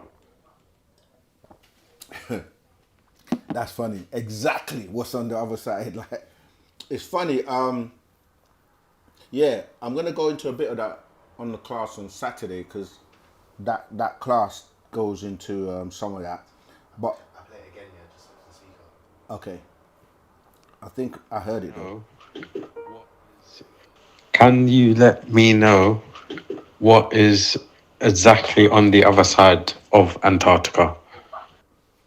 Okay, all right. When you say exactly, yeah, there are beings. In fact, we have this scroll, the Proverbs of Yanun, and other scrolls that show you how the original people, beings that came on this planet, they settled where you're calling Antarctica, yeah, and then from there is where, you know, the location of what people call Egg Island, and from there you see how the migrations took place and different people went in different directions. There are many extraterrestrials that settled there, and even in that scroll, Shambhala and Agartha that I was mentioning, we've got that available, cities within, all right? It goes into and telling you about extraterrestrials that settle there. So a lot of what people are talking about, why they can't go there and why it is, you know, restricted, etc., is because there are many extraterrestrial species that are there, and people have come into contact with some of them, like the grasshopper beings, and there are many species, many beings. I read an update also that explains about, for those who make it, in terms of being chosen to receive their barothry gland, they will be taken there for it to be reinserted.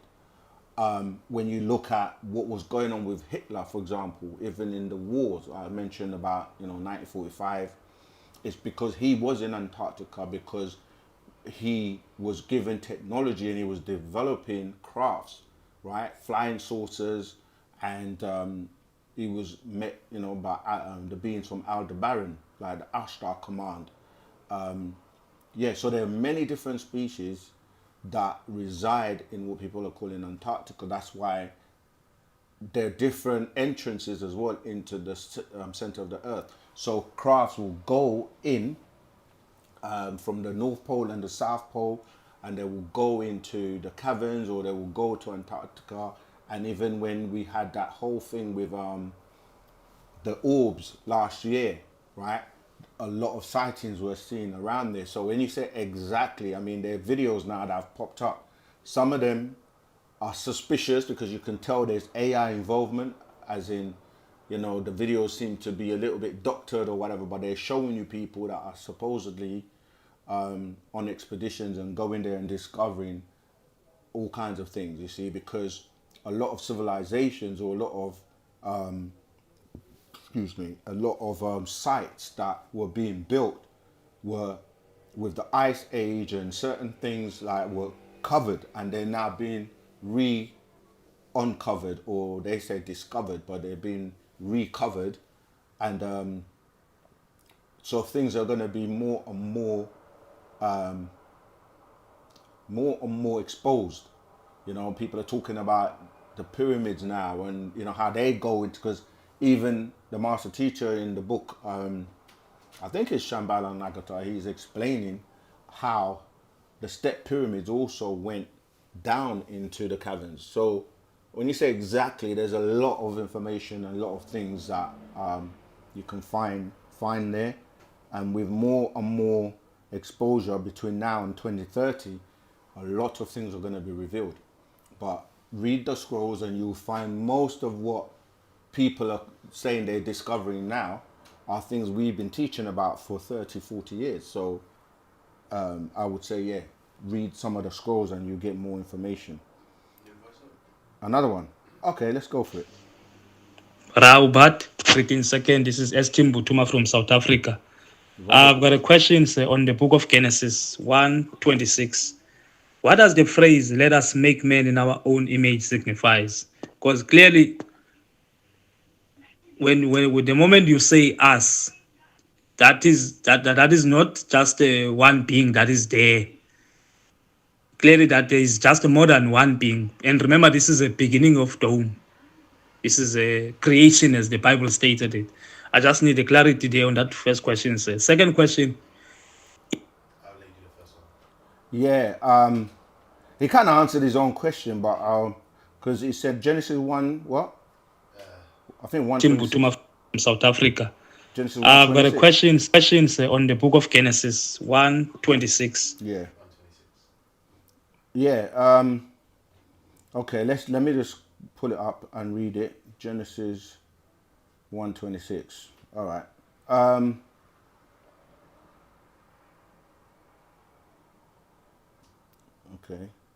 Okay, here we go. Genesis 1:26. It says, "And God said, let us make man in our image, after our likeness, and let them have dominion over the fish of the sea, and over the fowl of the air, and over the cattle, and over all the earth, and over every creeping thing that creepeth upon the earth." Right, yeah, this is what, when we are saying that the graftation of the Adamites was being done, this is what you're reading here. Because in fact, when you read the Hebrew, it doesn't, the word God is Elohim, right? Elohim is plural as opposed to Elo. So that whole chapter is talking about, like you said, us. Who is the us? These are those Pleiadian beings that were grafting a new man called Adam, because the word Adam is also Edom, right? When you start to study the language, but it's really Adama or let us make a ruddy red race, and in our image. When you say the word image, it's actual salim in the Hebrew, right? And that means like in their nature and after their likeness, okay? And then they were given, when he says let them have dominion, all right, that's rada. That dominion means to have 6,000 years, and for them to be in control over the, like it says, the fish, over the sea, yeah. Because the word for fish as well is like daga, or you know the word dagon or dagon, right? It's dealing with the sea, the fowl of the air. Because again, air, this is where you get the word samayim, which is like up or heavens or up there. And it says over the cattle and over all the earth and over every creeping thing, right, that creepeth upon the earth. So they were saying to you that the Adamites were being grafted and they were being given dominion to have control over everything on the planet earth. But this was an allotted time of 6,000 years, which ended in the year 2000 AD. And that's why that was also an experiment, because remember that the reason the Pleiadians were creating these Adamites was to be a substitute for food, so that these draconian beings that were eating them would leave them alone. They basically said to them, we will create you a substitute or a food source so that you will leave us alone. And that's what it's talking about. That whole Genesis, even though people are under the illusion that that's the beginning, because they think, you ask most religious people or Christians, what does Genesis mean? They will say the beginning, but it doesn't mean that, because the word for the name itself in Hebrew is not Genesis, it's Barashith. Yeah, bara, which means to recreate, to procreate, to redo again. And that's why you get, you know, that whole the story from Abraham, who was really chosen by the Anunnaki, and that book is actually copied from the other books of the Sumerian tablets. So yeah, that's what that quote is talking about. And like you said, anyone with an open eye should be able to say it can't be God speaking, and the us is got to be more than one person. Even though it's translated as Elohim, we're really talking about who are the Elohim, and these are these beings that we're calling the Anunnaki or the Anakim or the Pleiadians. They're different beings, but it just says us. All right. Oh yeah, let's go for part 2. If the Trinity is so divine, why is Mary not mentioned or included at least in the Trinity? Because she has to be considered as the priority, because she's the one who carried Jesus Christ. So Yeah. that will be my second question. The third question, Wow, it's got 3. Go there. So let's do the second question. First one, he said 2. Yeah. That he sneaked one in there. Yeah, the Trinity is again another one of those, you know, like if you're not thinking about it, you're not gonna see it the way you've just said, which is that they leave out the woman or they leave out Mary. And that's why I mentioned Abraham, because they started to introduce a patriarch system where it's about man worship. The woman got suppressed and pushed away. That's why even the whole Adam and Eve story doesn't make sense. You can tell that it's male dominated, because the man is saying woman comes from man, when that's not scientifically true. The woman produces the man, because everyone on the planet is born off a woman. So that's what they've done by hiding Mary, because they don't even give you Mary's family tree. You know, it's just from Adam all the way down. They just talk about the men. And so yes, it's really a quality. And in our doctrine, we have an actual fact called quality, the quality, because like you say, by removing Mary, it became male dominated. It became a patriarch system. And so, like you say, if you look at the way they express the Trinity, they say God the Father, God the Son, and then they leave out Mary and go to the Holy Ghost, right? And they say it's a Trinity. In this, the three persons in one. Even that doesn't make sense. Listen to the statement, three persons in one. Then you ask them, who are the three people? Because a person is a person. But they will say God is a person, the Father, the Son is a person, so that's two people, right? And the last one is not a person because they say it's a ghost, the Holy Ghost. So how can you say three persons in one when there's two people and one ghost? But anyway, they leave out Mary, who would be the creator of the Father and the creator of the Son, meaning males come from females. So without her, there would be a father and there wouldn't be a son. So she is really more important. So she should really be first as the mother, right? Because mothers give birth to fathers, and fathers and mothers give birth to sons. So really it will be mother, father, son, and then Holy Spirit, not the ghost, you see. So because the ghost comes out of the dead son. So it's like confusion again. That's why we tell you that religion, the way you're being given it, is not right. It's giving you wrong information. So yeah, you're right that the woman is left out, and then that plays all the way down to today where you had men running everything. Men are, pastors, the imams, the rabbis. It's all men. The presidents, prime ministers.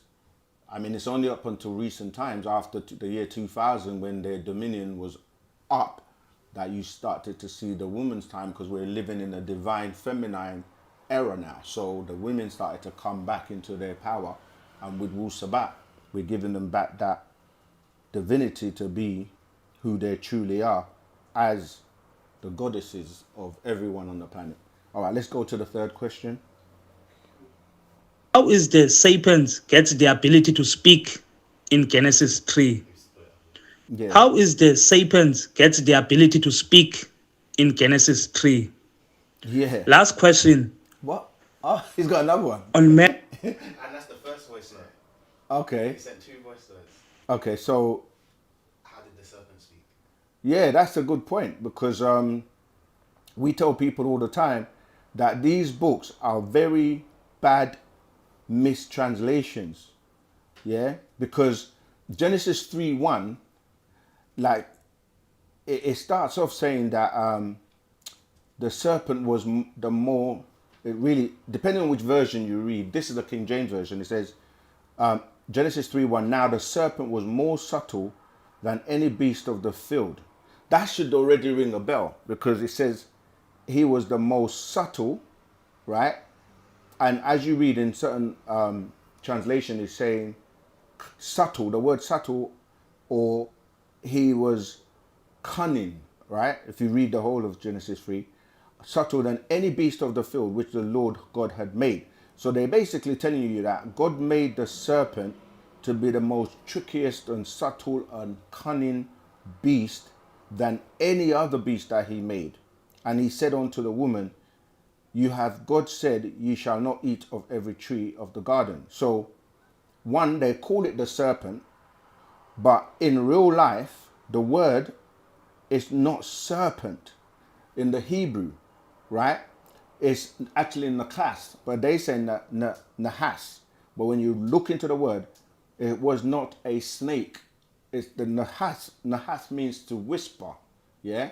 So it was a whisperer. This person was whispering, like when you whisper and speak to somebody in a a low voice.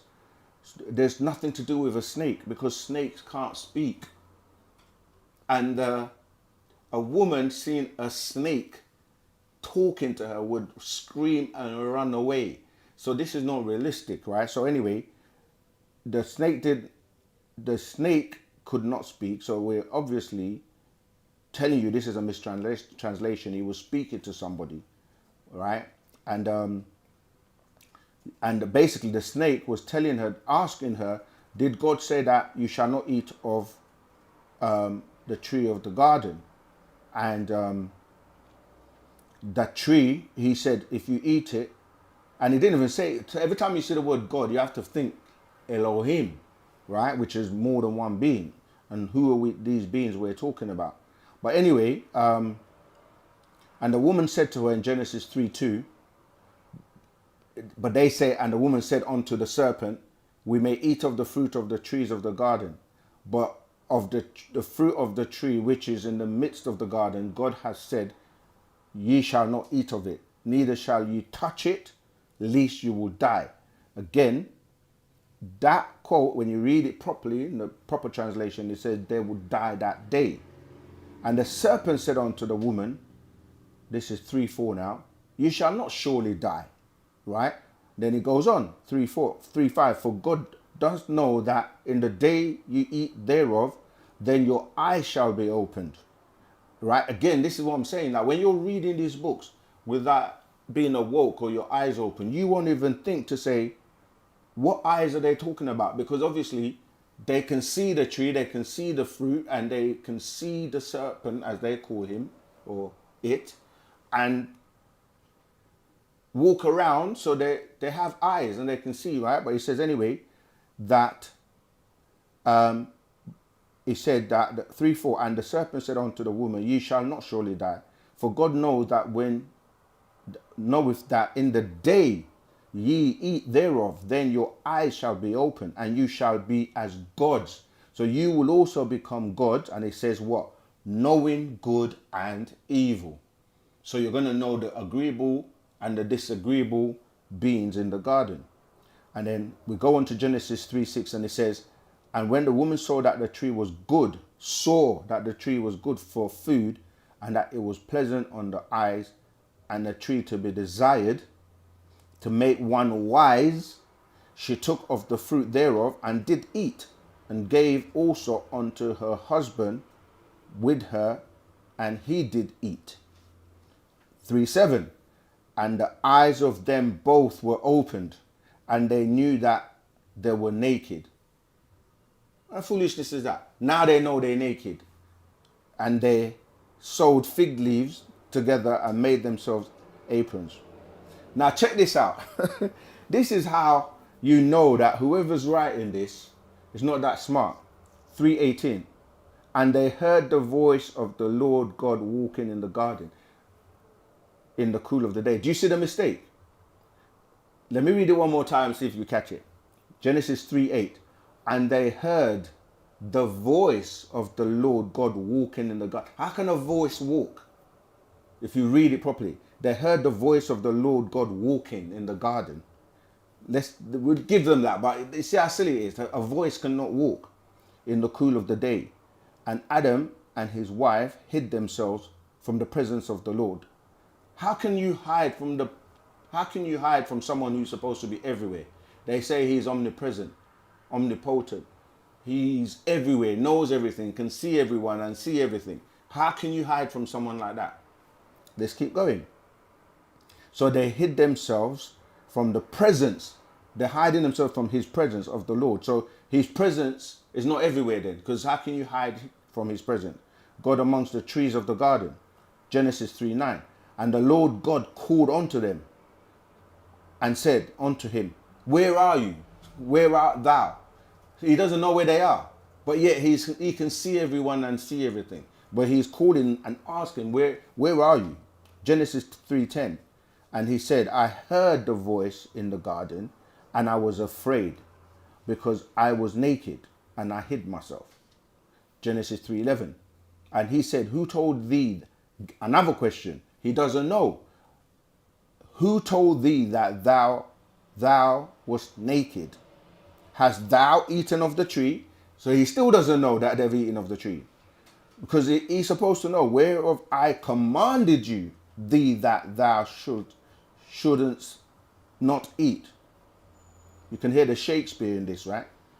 3:12. And the man said, the man now, he's a coward, he starts blaming the woman. The woman whom you gave to me, thou gavest to be with me, she gave me of the tree, and I did eat.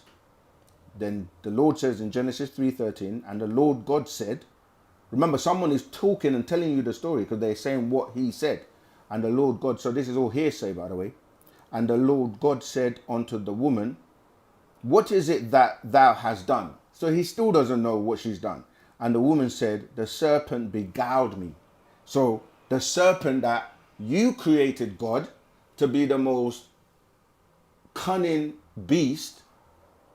I'm innocent. I don't know anything. I don't even know how old I am because they just tell you that she was created, but they don't tell you what age she was, right? But anyway, you created this serpent that can con and beguile anyone, and I got beguiled by your creation, and I did eat I did eat. Genesis 3:14. And the Lord God said unto the serpent, because thou hast done this, thou art cursed. But why did he allow him to do it in the first place? Why created him in the first place? Why created him to be the most cunning in the first place? So he carries on. Thou art cursed above all cattle and above every beast of the field. Upon thy belly shalt thou go, and thus shalt thou eat all the days of thy life. Do a little bit of research. There are no snakes that eat dust. But here he's telling you, go on your belly and you shall eat dust for the rest of the days of your life. And then here he goes again. This is your God of the Bible. And 3:15, and I will put enmity, that's hatred, between thee and the woman, and between thy seed and her seed. It shall bruise thy head, and thou shalt bruise his. So we can go on and on and on. And I could go from the beginning of the book to the end in Revelations, and you will see nothing but pure confusion. Was the serpent Inky trying to awaken them to truth and wisdom? Is that it? Was the serpent Okay, I Inky got it. trying to awaken them to truth and wisdom? No, it wasn't Enki, it was Ningish Zida. That's who was trying to teach her and show her that the God that you're talking about, which is Enki and Enlil and the Elohim, they're the ones that are lying to you and telling you that if you eat this fruit, you're going to die. But what they know is that you're going to see through them. You're going to see the differences between the disagreeable and the agreeable. Or in other words, to know good from bad, so that you know who is trying to trick you and who is lying to you. So the God of the Bible was lying to them, and that's who you're talking about when you're saying Enki and the Anunnaki. But Ningish Zida was telling her the truth, because when they ate the fruit, they did not die. But there's levels to every story. When we break it down, we'll give you the actual facts and give you the details why we say study the scrolls that the master teacher, Parna Babyanun, puts out. On Matthew 14, Okay, 13, there's more. 21, whereby Jesus was feeding the 5,000 with 5 loaves of bread. I just need a clarity there. Which Matthew what? Jesus in Genesis 3? Last question. On Matthew 14, 13, 21, whereby Jesus was feeding the 5,000 with 5 loaves of bread. I just need a clarity there. Which Jesus in the Bible is credited with feeding thousands of people with simple few loaves of bread? Thank you, sir. Okay. But was that Matthew 14, 13? I think it was. 2, 14, 13, 21, He said 13:21. One more time? whereby Jesus was Because I thought it said... on Matthew 14, 13, 21. Oh, okay. Matthew 14, 13, 21? That's what it sounds like. Okay, let's have a look. Matthew 14, 13. Well, Oh yeah. Matthew 14 verses 13 to 21. okay. Boy, it's like a Bible class today. Matthew 14, 13. When Jesus heard of it, he departed thence by ship into a desert place apart. And when the people heard thereof, they followed him on foot out of the cities. And Jesus went forth and saw the great multitude and was moved with compassion towards them. And he healed the sick. 18. And he said, bring them hither to me. No, that, yeah? Yeah, from there. And he commanded the multitude to sit down on the grass, and took the 5 loaves and the 2 fishes, And looking up to heaven, he blessed and broke the bread and gave the loaves of to his disciples, and the disciples to the multitude. And 20, and they did all eat and were filled, and they took up of the fragments that remained 12 baskets full. Well, first of all, do you see how Jesus was murdering the fish? because they say thou shalt not kill, right? But Jesus just suddenly was able to tell the fish to just die so that he can feed the multitude. But yeah, to answer your question, this would be, according to the story, the real Yeshua, because what happened is that what he was doing, that they're calling miracles, are really actual sciences that he learned when he was in Egypt, which is alchemy and the ability to basically transform or transfigure things.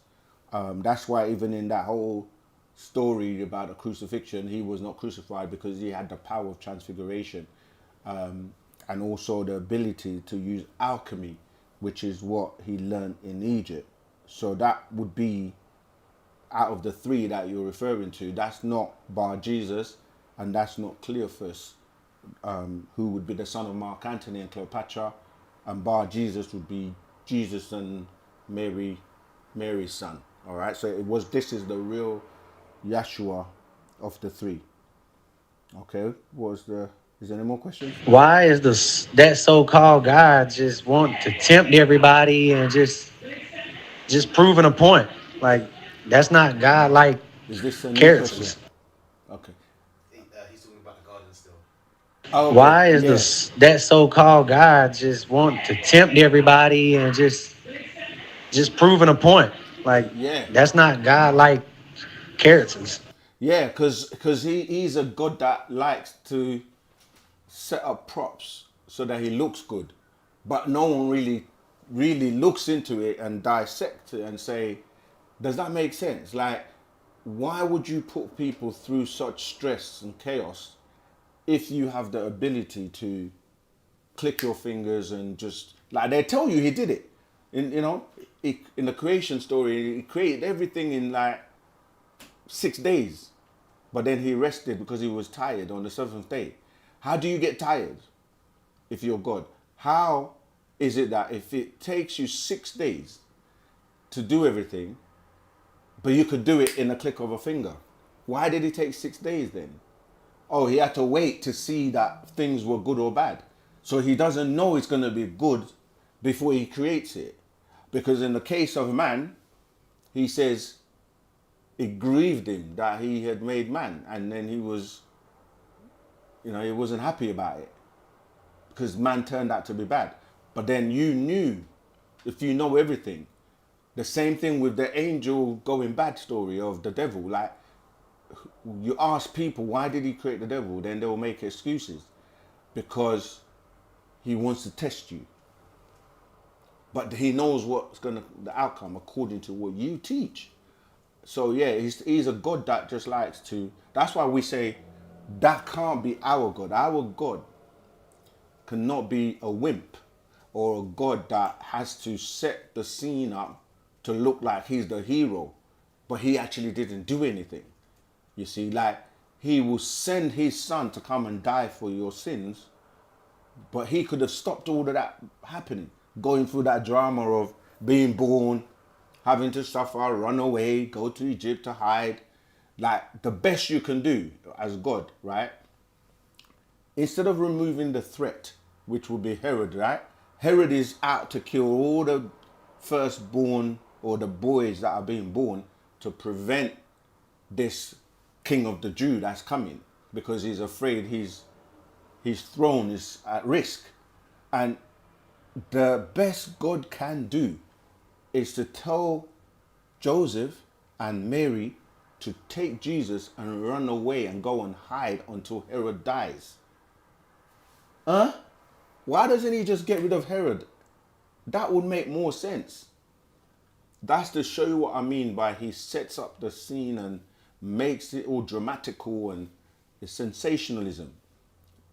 The whole thing about Moses going to free the people and the Israelites and then coming parting the Red Sea, which was the Reed Sea, by the way, but there was a mistake, so they took out one of the E's, and now it's the Red Sea. But it's all dramatical. It's like, you should know that this God really doesn't have the power that people claim and give to him, because they say he can do everything and anything. But when we say, why doesn't he? Then they make excuses for him. It doesn't make sense. Why doesn't he just get rid of the devil, get rid of all the devilishment, stop all the wars, stop all the famine, clean all the diseases away from the planet? He's supposed to be able to do all of these things. But when we say, oh, you're blaspheming, because he's not supposed to be questioned. So you must remain with your eyes closed, wide shut, so that you can keep being lied to for thousands of years. Well, not anymore. Wu-Sabat is here to clear up and give you the actual facts. But yeah, so that's the question. The answer to that question is like, he's not able to do the things that they claim he can do, because you're really talking about Elohim. You're talking about the sons and, you know, the Anunnaki, the Enlils and your Enkis, who are referred to as Yahweh and Baal in the Bible. But people are giving them all this power, but yet they fight amongst each other. We have a book called The Conflicts Between the Gods. Get hold of that. Search it. All the books I'm saying you can just search on Nashat, nashat.co.uk, and you'll find them, all right? But yeah, let's go back to the chat, because I'm pretty sure there are many questions in the chat. Yeah, remember you can call in live. Just do voice notes. Okay, all right, no problem. Who lied to the woman? Oh yeah, we've just answered that. Nakash, the whisperer, who lied to the woman. Okay, we're dealing with Ningish Judah. This God lied to the woman. Okay.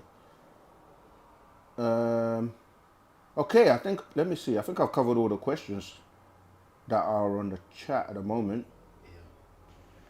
Rahubat, second, this is still Esteem Butuma from South Africa. My last question is, I would like to know, Menir, why do people consistently blame Satan for bad things that happen? When I spoke of people, I'm making a reference particularly to the religious people, particularly the Christians. The Christians. When the Bible explicitly states it clearly that who gives lives and takes it away, with a clear reference, if you can look at in the book of Job 1:21, and also Deuteronomy 32:39, lastly 1 Samuel 2:6. You know, so it's really puzzling that people wouldn't hold God accountable for life's hardships.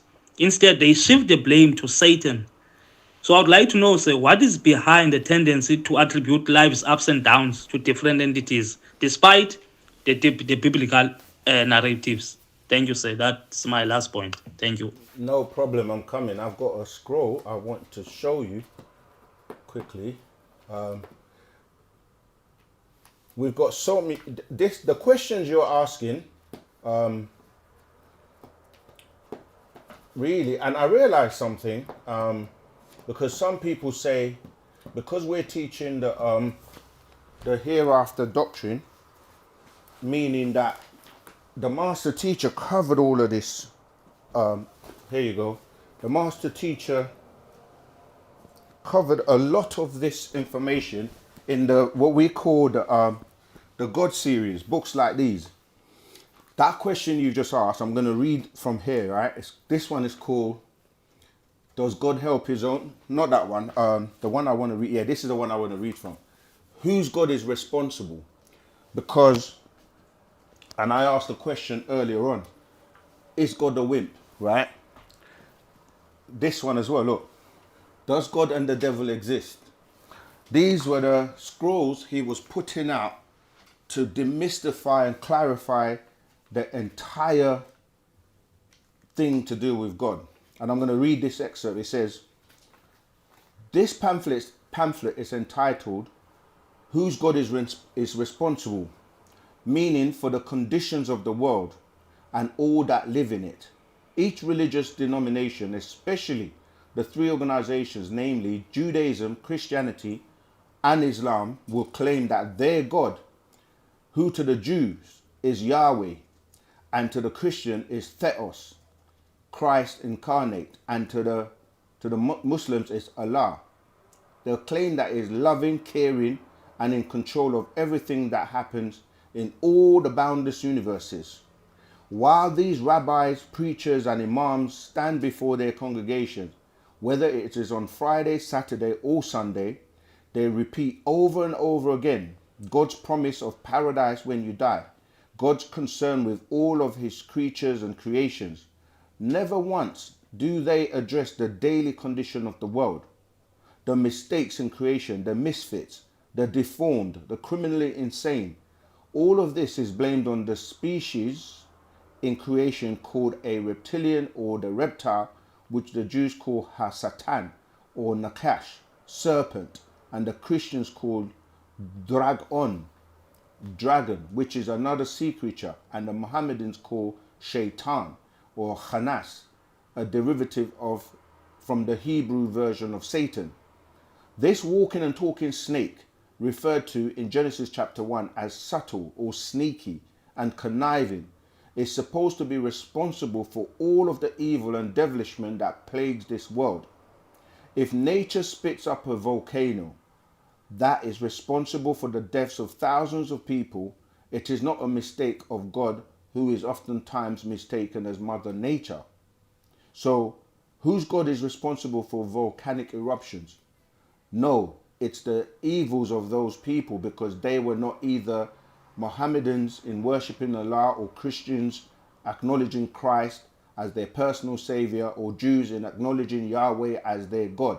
Because they do not belong to one of these denominations, they are heathens, they are infidels, they are disbelievers, and their lives have no value in the God of those religions.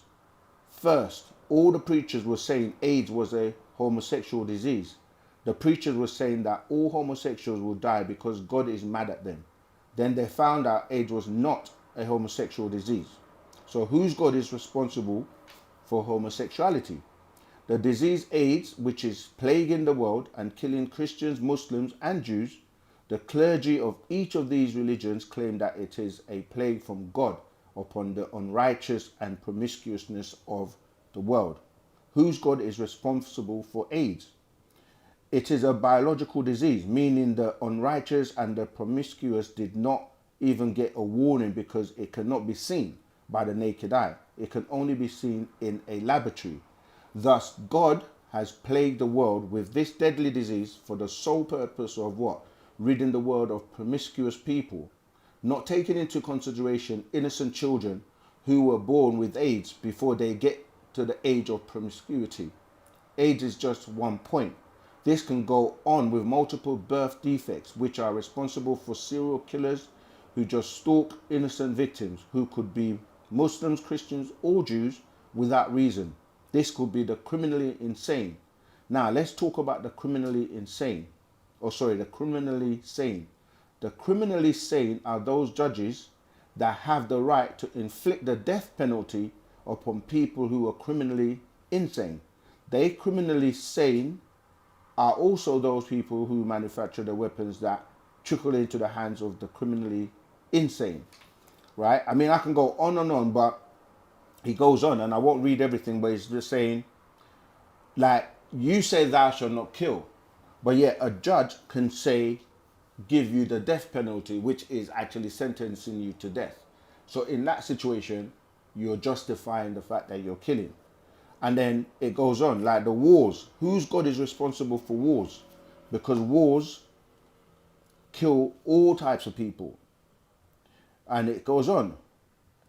And it goes on and on about the different things that go on the planet. So that question you've asked is true, because they give you a picture and paint this picture of God being all good, all knowing, all wise, all right and exact, knowing everything, but yet he can't, having all the power to do everything, but he can't do the things we actually really want him to do.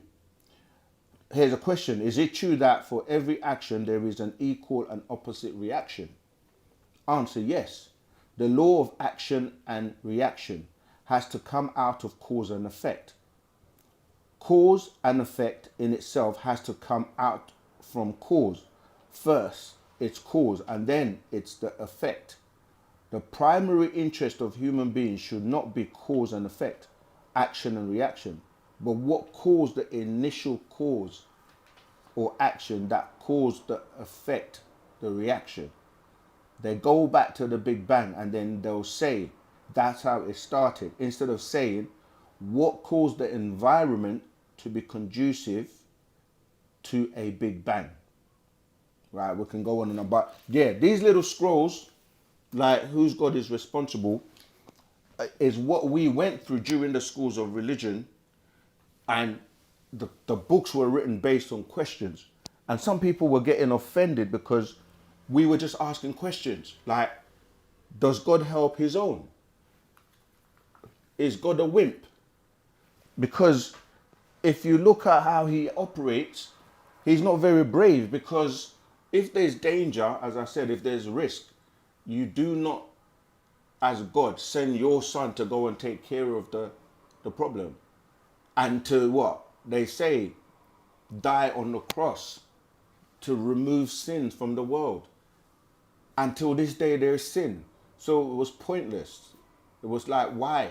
Why do go through all that drama? Like, because we know that you're really dealing with these Elohim or these Anunnaki being the Anakim that are not as good as people think they are, because you have agreeable and disagreeable in them. But yeah, let's carry on with the questions, because the Bible thing, literally, we can go cover to cover and we'll be here all day. But really, you should be stepping up to the hereafter doctrine of Wu-Sabat, so that you deal with the conditions now, what's going on right now, what you need to be doing to prepare for what's coming.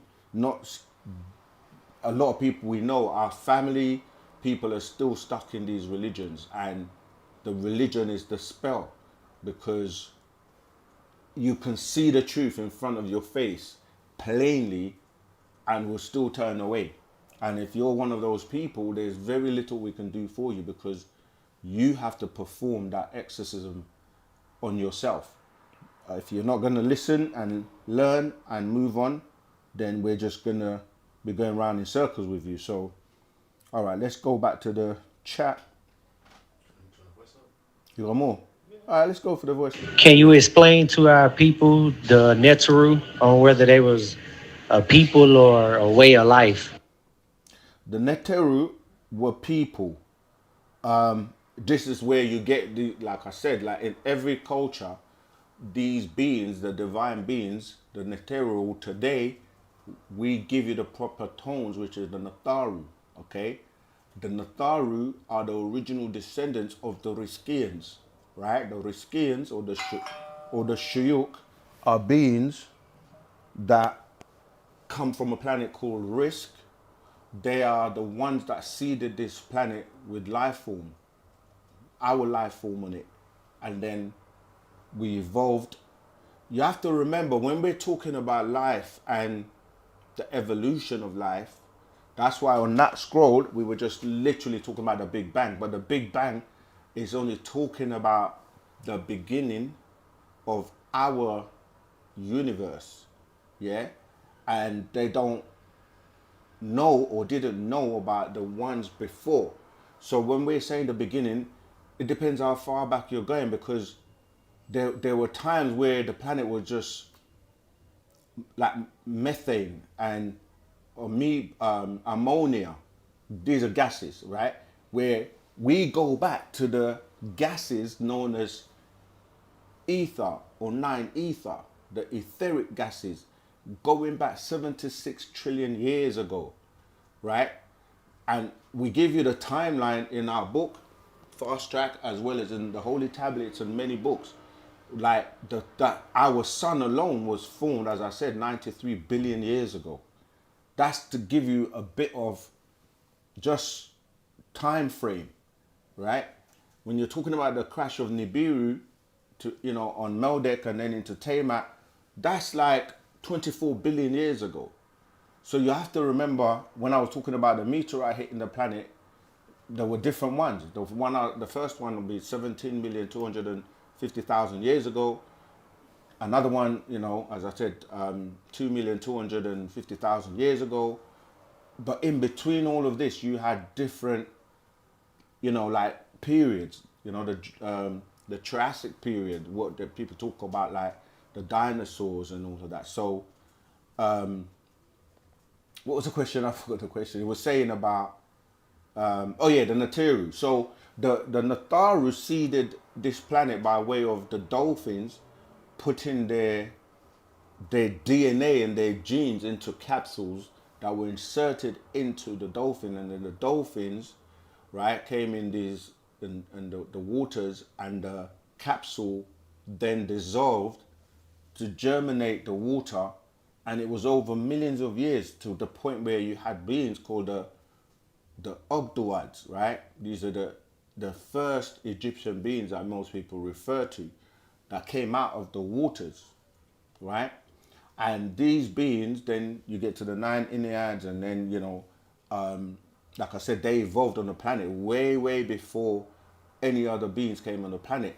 These beings evolved to be in what we call the Pataites.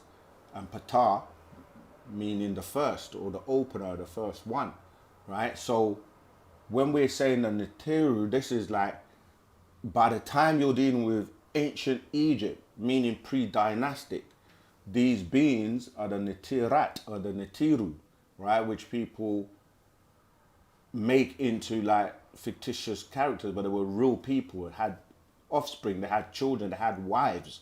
And so these are the beings that you're calling the Natiru. The word Natiru actually ties into the word nature, because they came out of nature, evolved out of nature. They were very in tune with nature, and we are their offspring. Before you had other beings coming here from other star systems and mixing their DNA with them to produce hybrids and produce all types of beings, which we've mentioned in Genesis 6:4, for example. But then you had other beings like that came from different places, like the Hindu beings, like the beings from Arcturus, the beings from Aldebaran, the beings, because remember that Tarnush, who people can ask, who's Tarnush? Tarnush is who people are calling the devil, but in the sense of he had ancient names. So in Egypt, he was referred to as Apophis. In different cultures, he was known by different names, like Humbaba or Tarnush. Tarnush is the father of Halal, or who they call Iblis. And Iblis means to rebel. So when you hear a name, a lot of the times you have to remember that depending on the language that name is being translated from, you will get the meaning of the word. Like when I said Iblis, it means rebellious one, or the one that rebelled, because that word picks up in the Quran when it's talking about, when Adam was created, everyone was asked to prostrate, yeah, bow down, basically, prostrate in front, was it? Yeah, prostrate. Yeah, I'm thinking of prostrate as in the cancer for a minute. But yeah, so they were asked to bow down to him, and Iblis refused. But there's a reason and a deeper meaning to why he refused, because, anyway, forget that. But anyway, so we're saying that this Nataru is dealing with those original beings in ancient Egypt, their people, okay, to answer your question directly. But, we always give you more than you bargained for. So let's go on to the next one, if there's another one. Rahubat Sakim, this is Delilah calling from the United States, Florida. Well, not actually United, but the States. However, my question is, snakes. No, go the on. spirit guides that are significant with the Yoruba people of West Africa, and specifically the Orisha and the different spiritual guides or the messengers of the Supreme. My question is, what is their relation or position, or how is it used or referenced in Wu-Sabat culture? If it isn't, or if it is, could you answer that for me, please? I was watching a video, and in the video on YouTube, the person was basically breaking down the different gods and their responsibility in regarding the people or us as human beings, or if I guess from the you. That's it. Okay. Okay, so really they're talking about ancestral worship. But as we've explained many times, and I will again, is that in Wu-Sabat, there are aspects of what we do, tying into the question about the Nataru, where we give reverence and we communicate with and we contact our ancestors because we know that we are them and they are us, and we know that they have crossed over and they're on the other side and they can guide and help us. But what has happened, and we term that being an animist, right? And an animist is someone who recognizes the value of nature, that we're from nature, that we are in tune with nature, and that we can work with and be in union or one with nature. And our ancestors are the same. And as spirit guides or beings are on the other side, as spirits, as soul beings, as etheric beings, we can communicate with them and they can help us on this side. But what's happened with Yoruba and the Ife, which has become popular now, is that it has been invaded, desecrated by other cultures who deal with blood sacrifice or some type of sacrifice.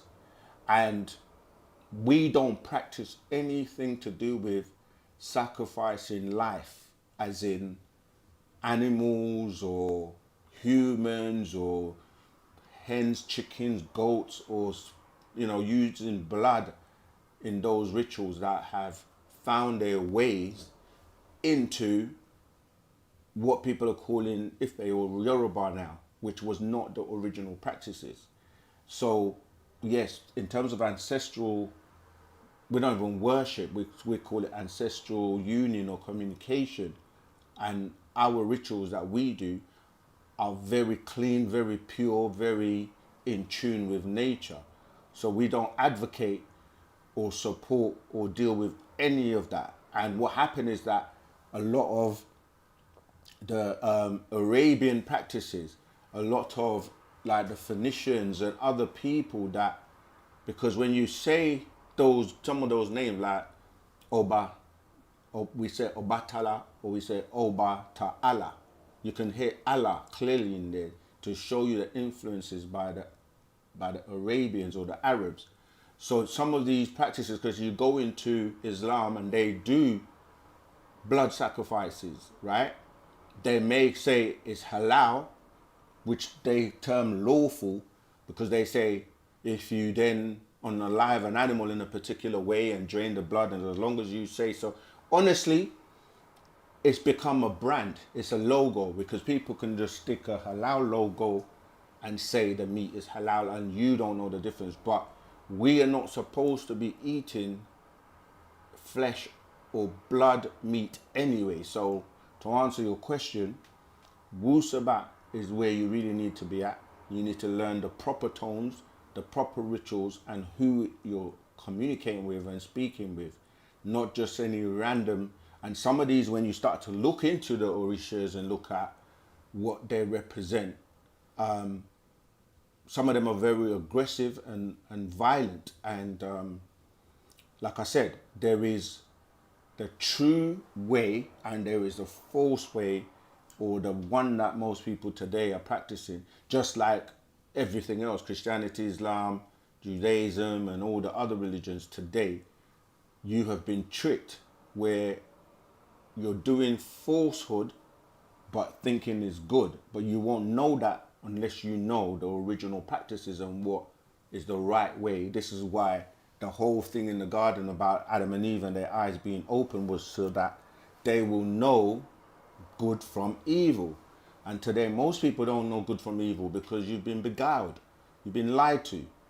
And unfortunately, it's a hard pill to swallow, but you have to wake up and smell the coffee if you're really serious about truth and knowing the truth. And the truth is here for anyone who would like to know.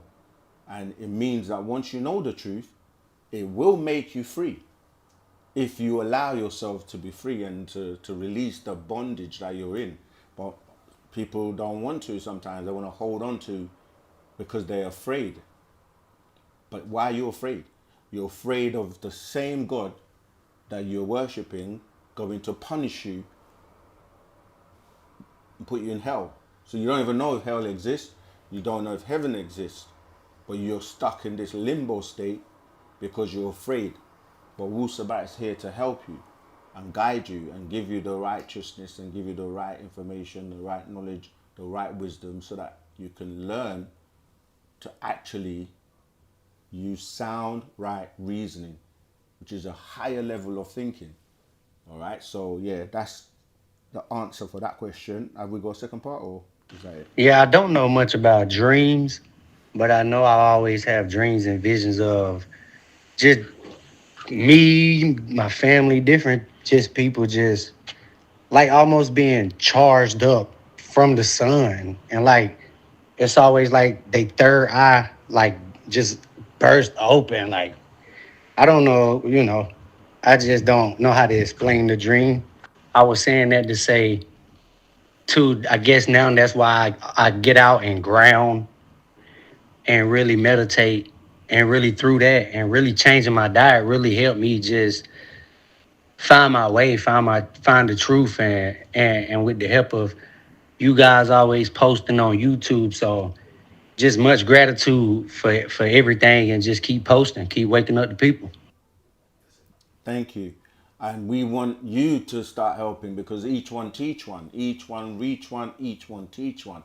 And that's how we can change the conditions that we face on this planet and we can reverse, the programming. And a lot of people are waking up, which is good. But honestly, you would think there would be more people, but the spell is actually been quite effective. And many people are waking up by the way of Partner Babyanun, Dr. Malachi ZK York breaking the spell. And each person that wakes up, that knows the truth, should then help and teach and help others also to wake up. Yeah, dreams are personal for you. The sun is powerful because the sun is what charges up this planet and the sun gives us vitality. So yeah, we have to, we get the vitamin D from the sun, especially for, melanin dominant beings. That helps you to recharge. So yes, get as much sun as you can. And we're in the sun cycle, or people say the age of Aquarius, or the Aquarian age. We have a live caller. Greetings, Rahubat. Who's calling? Where are you calling from? And what's your question, please? Hello, is it okay if I ask two questions? Yeah, it's fine. Rahubat. You can ask two questions. Go Cool. ahead. Greetings, positivity. Likewise. Go ahead. Should I ask him directly or just ask you? No, ask the question. You're live. Oh, I am. Yeah. Oh, sorry to sorry. It's okay. First question was, in the modern Western civilization where black people have basically adopted a lot of westernized shoes, trainers, and also like more formal footwear. It's caused a lot of deformity in feet, a high number in the black community of corns and bunions and whatnot. And the thing is, the feet is a very important part of the body that is underestimated. Yeah. And I'm just wondering, what's the view from the teacher? Yeah, you're 100% correct, because what it is that we really, if you go back to nature, you're supposed to walk bare feet because you can connect with the earth, going back to us being, you know, beings of nature, and that fact that Right. you have a sun in the inner world or the center of the planet. You have a sun within you known as the solar plexus, and of course we have the Right. sun above us. The three of Right. them are supposed to align, and when you look at that, you have a direct like light going from the sun outside through your pineal gland, through your the center of your being, as in where all your chakras are, down to your feet. And if you look at your feet, for those who study reflexology and things like that, your feet connect to the different parts of your body and your organs, and then your feet supposed to connect to nature, to the ground, and to the central sun Excellent. in the earth. So you are constantly aligned. But by cutting, what they've tried to do is cut you off from the sun above, cut you off from the sun below, and then dim your sun in the middle of your being, so that you're completely not aligned. And so, like you say, the rubber and the footwear that we wear is designed to do that disconnection. Because when we're So talking about, basically, yeah, go on. yeah. So basically, it's a disconnection from the earth, and it's a deformity of the foot to basically do a double impact, as you could say. Exactly. And it's the same from above, because once they realized, especially for Negroids, that our hair was an antenna when we used to have the Right. afro, because the follicles come out of your Wow. skull and grow in the number 9, and that's why the sun, the sun that there was referred to as Shamsa, or you know the word Samson comes from that, because they were saying that his power is in his hair, right? And so they were Right. Right. basically trying to destroy your hair, because your hair is like an aerial or an antenna that will pick up the energy from the sun. But what they didn't realize, Wow. this is why a lot of black people stopped wearing what they're called afros. We call it a natural. And they started to like relax their hair and straighten their hair and kill it, because they were trying to Yeah. stop it from having that activation, not realizing Right. that Right. it's actually inside your head, right? So whether or not the hair outside is there, but the follicles come from inside your head, and that ties into But like, sorry, you have the 9 I magnetic. thought a lot of the ancients had bull heads. Yeah, but that's what I'm saying. Like, it doesn't matter if you have the hair outside or not, because it's internal. But Oh, okay. I see. yeah, when they realized this, because they thought it was only the external, because that was a unique trait that all the Africans had, where they called us soul people. You go back and look at the 60s, where you had like, you know, the OJs and the Jackson 5, and you know what I mean, I the Blue noticed that Notes. they Everybody had was, more, yeah, yeah, Afro, yeah. right. So, but what happened is when they recognized that it was inside, this is where the music started to be changed, so that people will mess up their brain, because with the headphones and the synthetic music.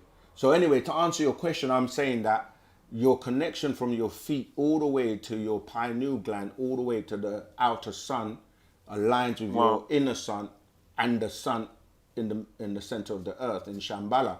So yeah, it's a design to cut you off, and then the inner sun within you, which is where you really need to get in tune with yourself to get. That's why you have to look inward, you see. But by cutting you off on all fronts, basically, you're dim. But now people are starting to recognize that. Some people will go to nature and walk on the ground. You know what I mean? To ground themselves. It And feels nice when I walk barefoot. yeah, but of course you're living in the West, and you're living where now it's dangerous. You can't walk barefoot on the pavement, because everybody Yeah, spits and there's on a the lot of floor. insecurities of, especially in a lot of black men, to have their feet out. Yeah, because like you said, a lot of people have damaged their feet. A lot of the females have damaged their hair because of bleaching and all of that, and wearing the wigs and all of that, the gluing on. So it's attacking you from Madness. both ends, if you like. And now you gotta try and take it all off. Like if your hair's all messed up, shave it all off, start again. Your feet, get them looked at, go into nature, and yeah, basically ground yourself again and reconnect with nature. And then you start to be on the road to recovery, because nature will help you heal.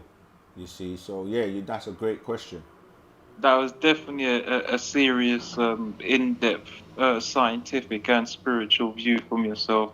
Most definitely. Thank you. You said you had another question. Yes. What I was going to ask is this: is that, as you've said before, and I don't see myself as a human on a pedestal. I have an understanding in theory that we're a bit of a shadows of our former self, as in you've explained that we're missing glands in our brain, our telomeres are a bit inferior, and our bone density is lower. So basically, we're not living as long as our ancient ancestors and so forth. Right. Would it be ethical for us to use plant or bacteria or animal DNA to repair our DNA to get back to, a bit upgrade ourselves? Yeah, absolutely. That's the whole point of once you recognize what's killing you by way of the things you're intaking, not just the foods, but like everything you intake by way of the air you're breathing, you know what I mean, the food you're eating, the lights that you're subjecting yourself to.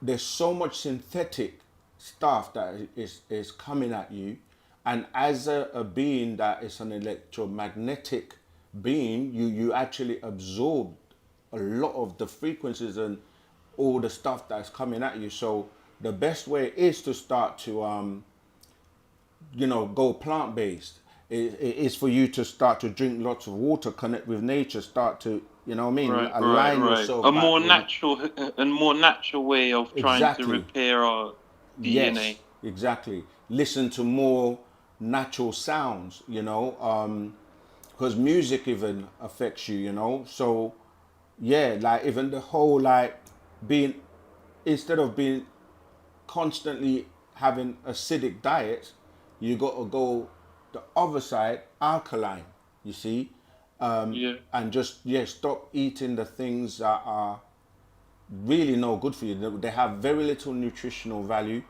We're addicted to salt. We're addicted to sugar. We're addicted yeah. to eating a lot of things that are not really good for us. So it is about you repairing by really stopping all of that and going plant-based and or vegan if you can.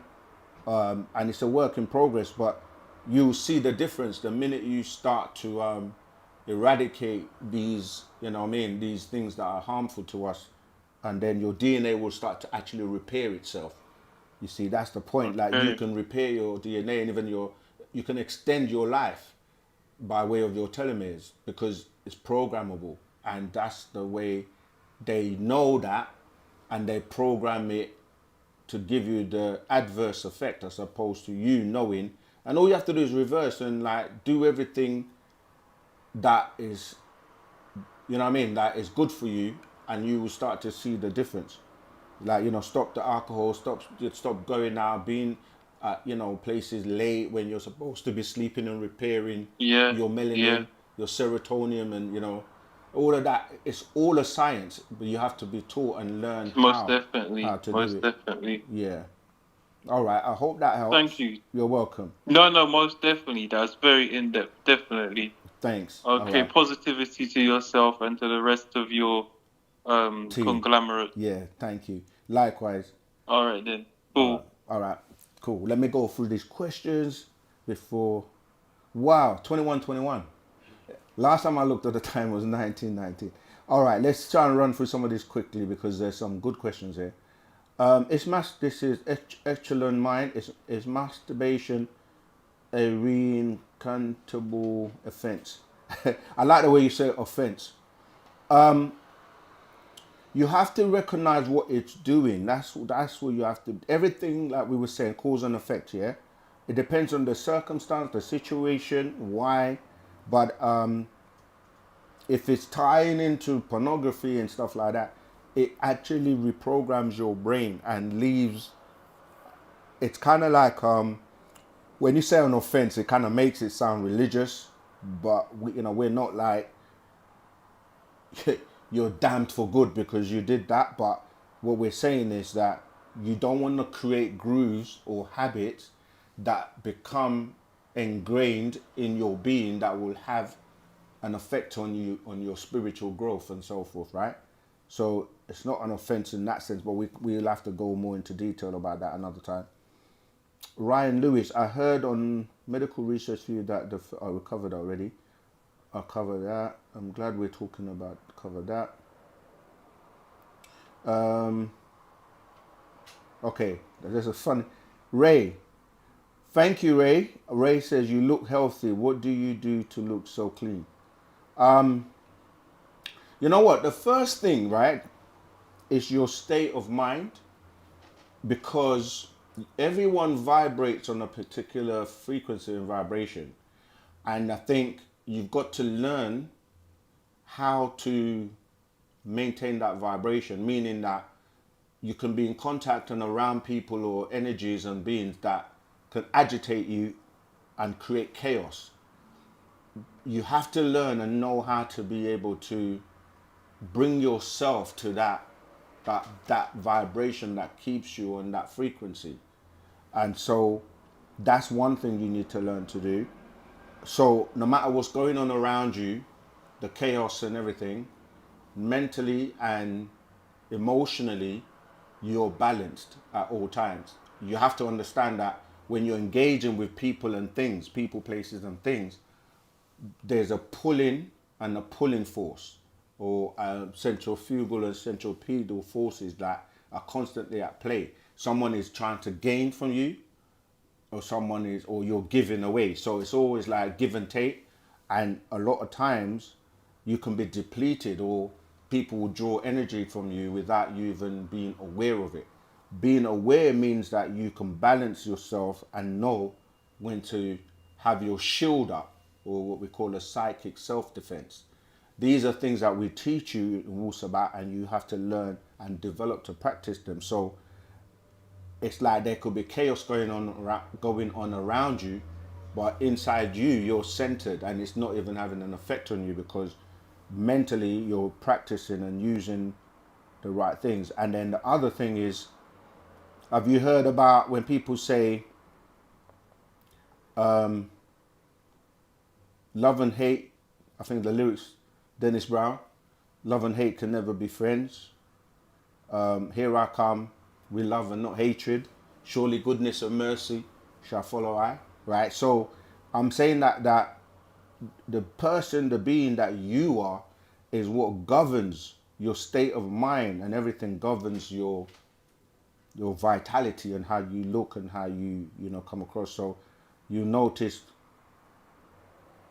for lack of a better word, good, calm, caring people will generally have that type of aura, energy, persona, and then that green light, it's in abundance around us. You have to learn and know how to draw that healing green light energy that you see around the master teacher to constantly heal you. But obviously the other things like the diet, what you eat, resting, good thoughts, mindfulness, kindness, not being easily influenced or drawn into people's drama and chaos, all of that helps.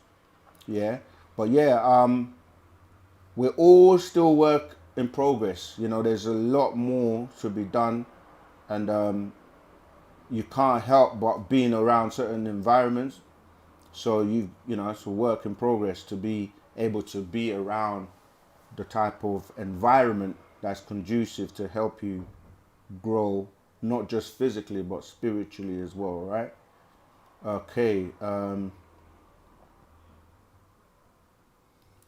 Yeah, Wu-Sabat as well, teaching the truth. Truth is also something that will help you a lot, teaching the truth. All right, let's go to Dorinda. When we transition after 2030, will we still reincarnate, or will the system be totally different? Dorinda, everything is not just based on 2030. Like I say, we got to focus on now as well. And the whole point is not to come back. We didn't used to reincarnate. This is, something that started to happen because we don't have the guidance and the correct instructions. Because before, you were coming here to do something. It's like, think about it like this, yeah? You go to do an errand, like, you don't want to keep going back to do the same thing over and over again because you didn't do it properly the first time. Like, imagine you went to the shop to get something and that was it. You're meant to go, come back, that's it. But you go to the shop, you forget something. So now you have to go back again. And when you come back, you forgot something again. And then you can see how irritating it can be. Like, you have to keep going back because you didn't do what you were supposed to do the first time correctly. And that's the problem with a lot of us. We don't listen and do what we're supposed to do the first time. It has to be repeated over and over and over again before we get it. So the mission was never for you to continuously reincarnate. And your system will definitely be different in 2030 because depending on what happens and what takes place, and if you even make it to 2030, because many people are not going to make it to 2030 based on the things that are going to take place. And why we keep stressing, you need to be under the right guidance, and to do that we need to free him so that we need to rebuild a lot of things that we need to utilize to transform ourselves. And we had a lot of these things on Tamaray, Egypt of the West. But because we were not all as elevated in tune that we're supposed to be, we allowed it to be taken away. And now we have to rebuild everything. And we need your help. We need everyone who's really about this. Because what happens is a lot of people talk the talk. I have to keep saying it because over the years, you meet so many different people. Some people just come, they get the information, they love it, it's a buzz, and slowly it's like they slide away. Some come, they're very enthusiastic, they want to build, they want to do this, let's do this, let's do this. Then they don't keep up. So it just, by way of your actions and what you actually do, go to the communities, go to the stores, get involved. I'm telling you, man, the closer you get, the more you get to learn and know, the better off you are. So let's focus on now. We are preparing for 2030, but don't focus on will we reincarnate. In fact, you may never make it and never able to come back. All right, let's keep going. We're running out of time, so I've got to be quick. Yeah, you're right. 90% of Africans still think someone will come and save them, and that's what it's designed to do, to have you idle or not do anything. What are you doing? How can I help? I want to get out of America. Connect with us. You got all the links. Come talk to us. We're on the Telegram group. We can have conversations, and then we're very, very accessible. Like you said, we do classes live every Tuesdays, live every Saturdays. We answer questions throughout the week on Telegram. You can send us questions, 3 questions, as you know. We answer them for you. You can book a one-to-one with me. There's so much angles and avenues that you can connect with us. So you make that move, right? If you really want it. Unfortunately, we're running out of time. Let me see. That was a great question, actually, in terms of how can you help? That's what we want to hear, people actually putting it into action. Unfortunately, anyone whose question hasn't been answered, I'm teaching this Saturday. You can ask then, or wow, we got a lot of questions we didn't get to answer. What do you think? Should we wrap it up? Yeah. All right. Let me see if I can. Let me see if there's any like burning questions that I could cover today. Where can I buy the books? Nashat.co.uk. We'll put that in the chat. What does the trumpet represent in the Bible? It represents President Trump and what he's doing, and that trumpet has been blown, and or shall I say, represents that seat and what the actions of Thorn is. right? Again, come close and ask the questions. Look at what's going on around the world. Teaching without being anointed by us is false and destructive behavior. I don't know what is. That's not really a question. Teaching without being anointed by us is false and destructive behavior. I don't know who's us, but if you mean Wu-Sabat and all that, then fair enough. Rahobat family, Crystal City crew, get ready for takeoff. Peace in the Lamb is truly wonderful. True that. Rahobat, can you please give the title of the hair video done by OSM products from India video? I have no idea what that is about. Can you please give the title of the hair video done by OSM? Okay, maybe that's a miss. We'll have to look into that. Inoculation and on the flood, and they lied about the ancient people not having hair. So can our locks okay for our hair? It depends on what you're calling locks, because there are different types of locks. What people are calling locks today is not what was being said as locks in the Bible or the scriptures. It's the locks of the scriptures, like when you twist your hair.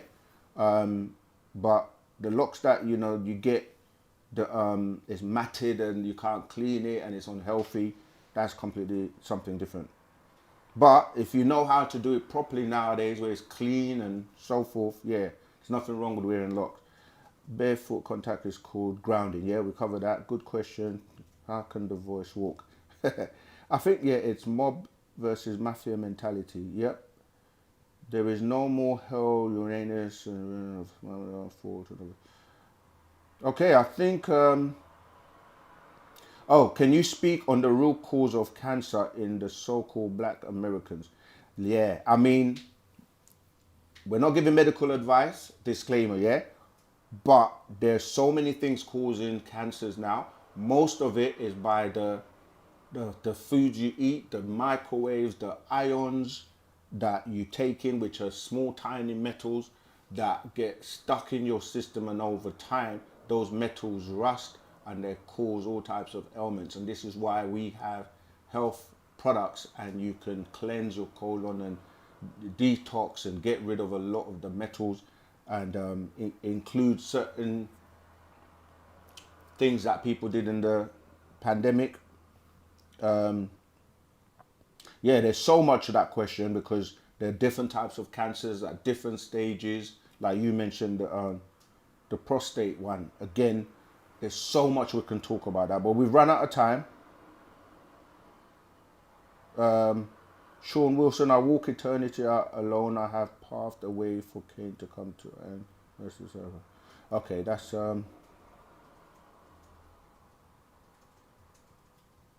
yeah, a lot of the animals, Rosalind, a lot of the animals are in tune with nature, and a lot of them have been affected by so many things that's been done. So yeah, a lot of them are now also ill, sick, just like the human animals. Okay, I think we've covered as much as we can today. We went over by 5 minutes, but it's all good, because we appreciate, love you all. We love the questions.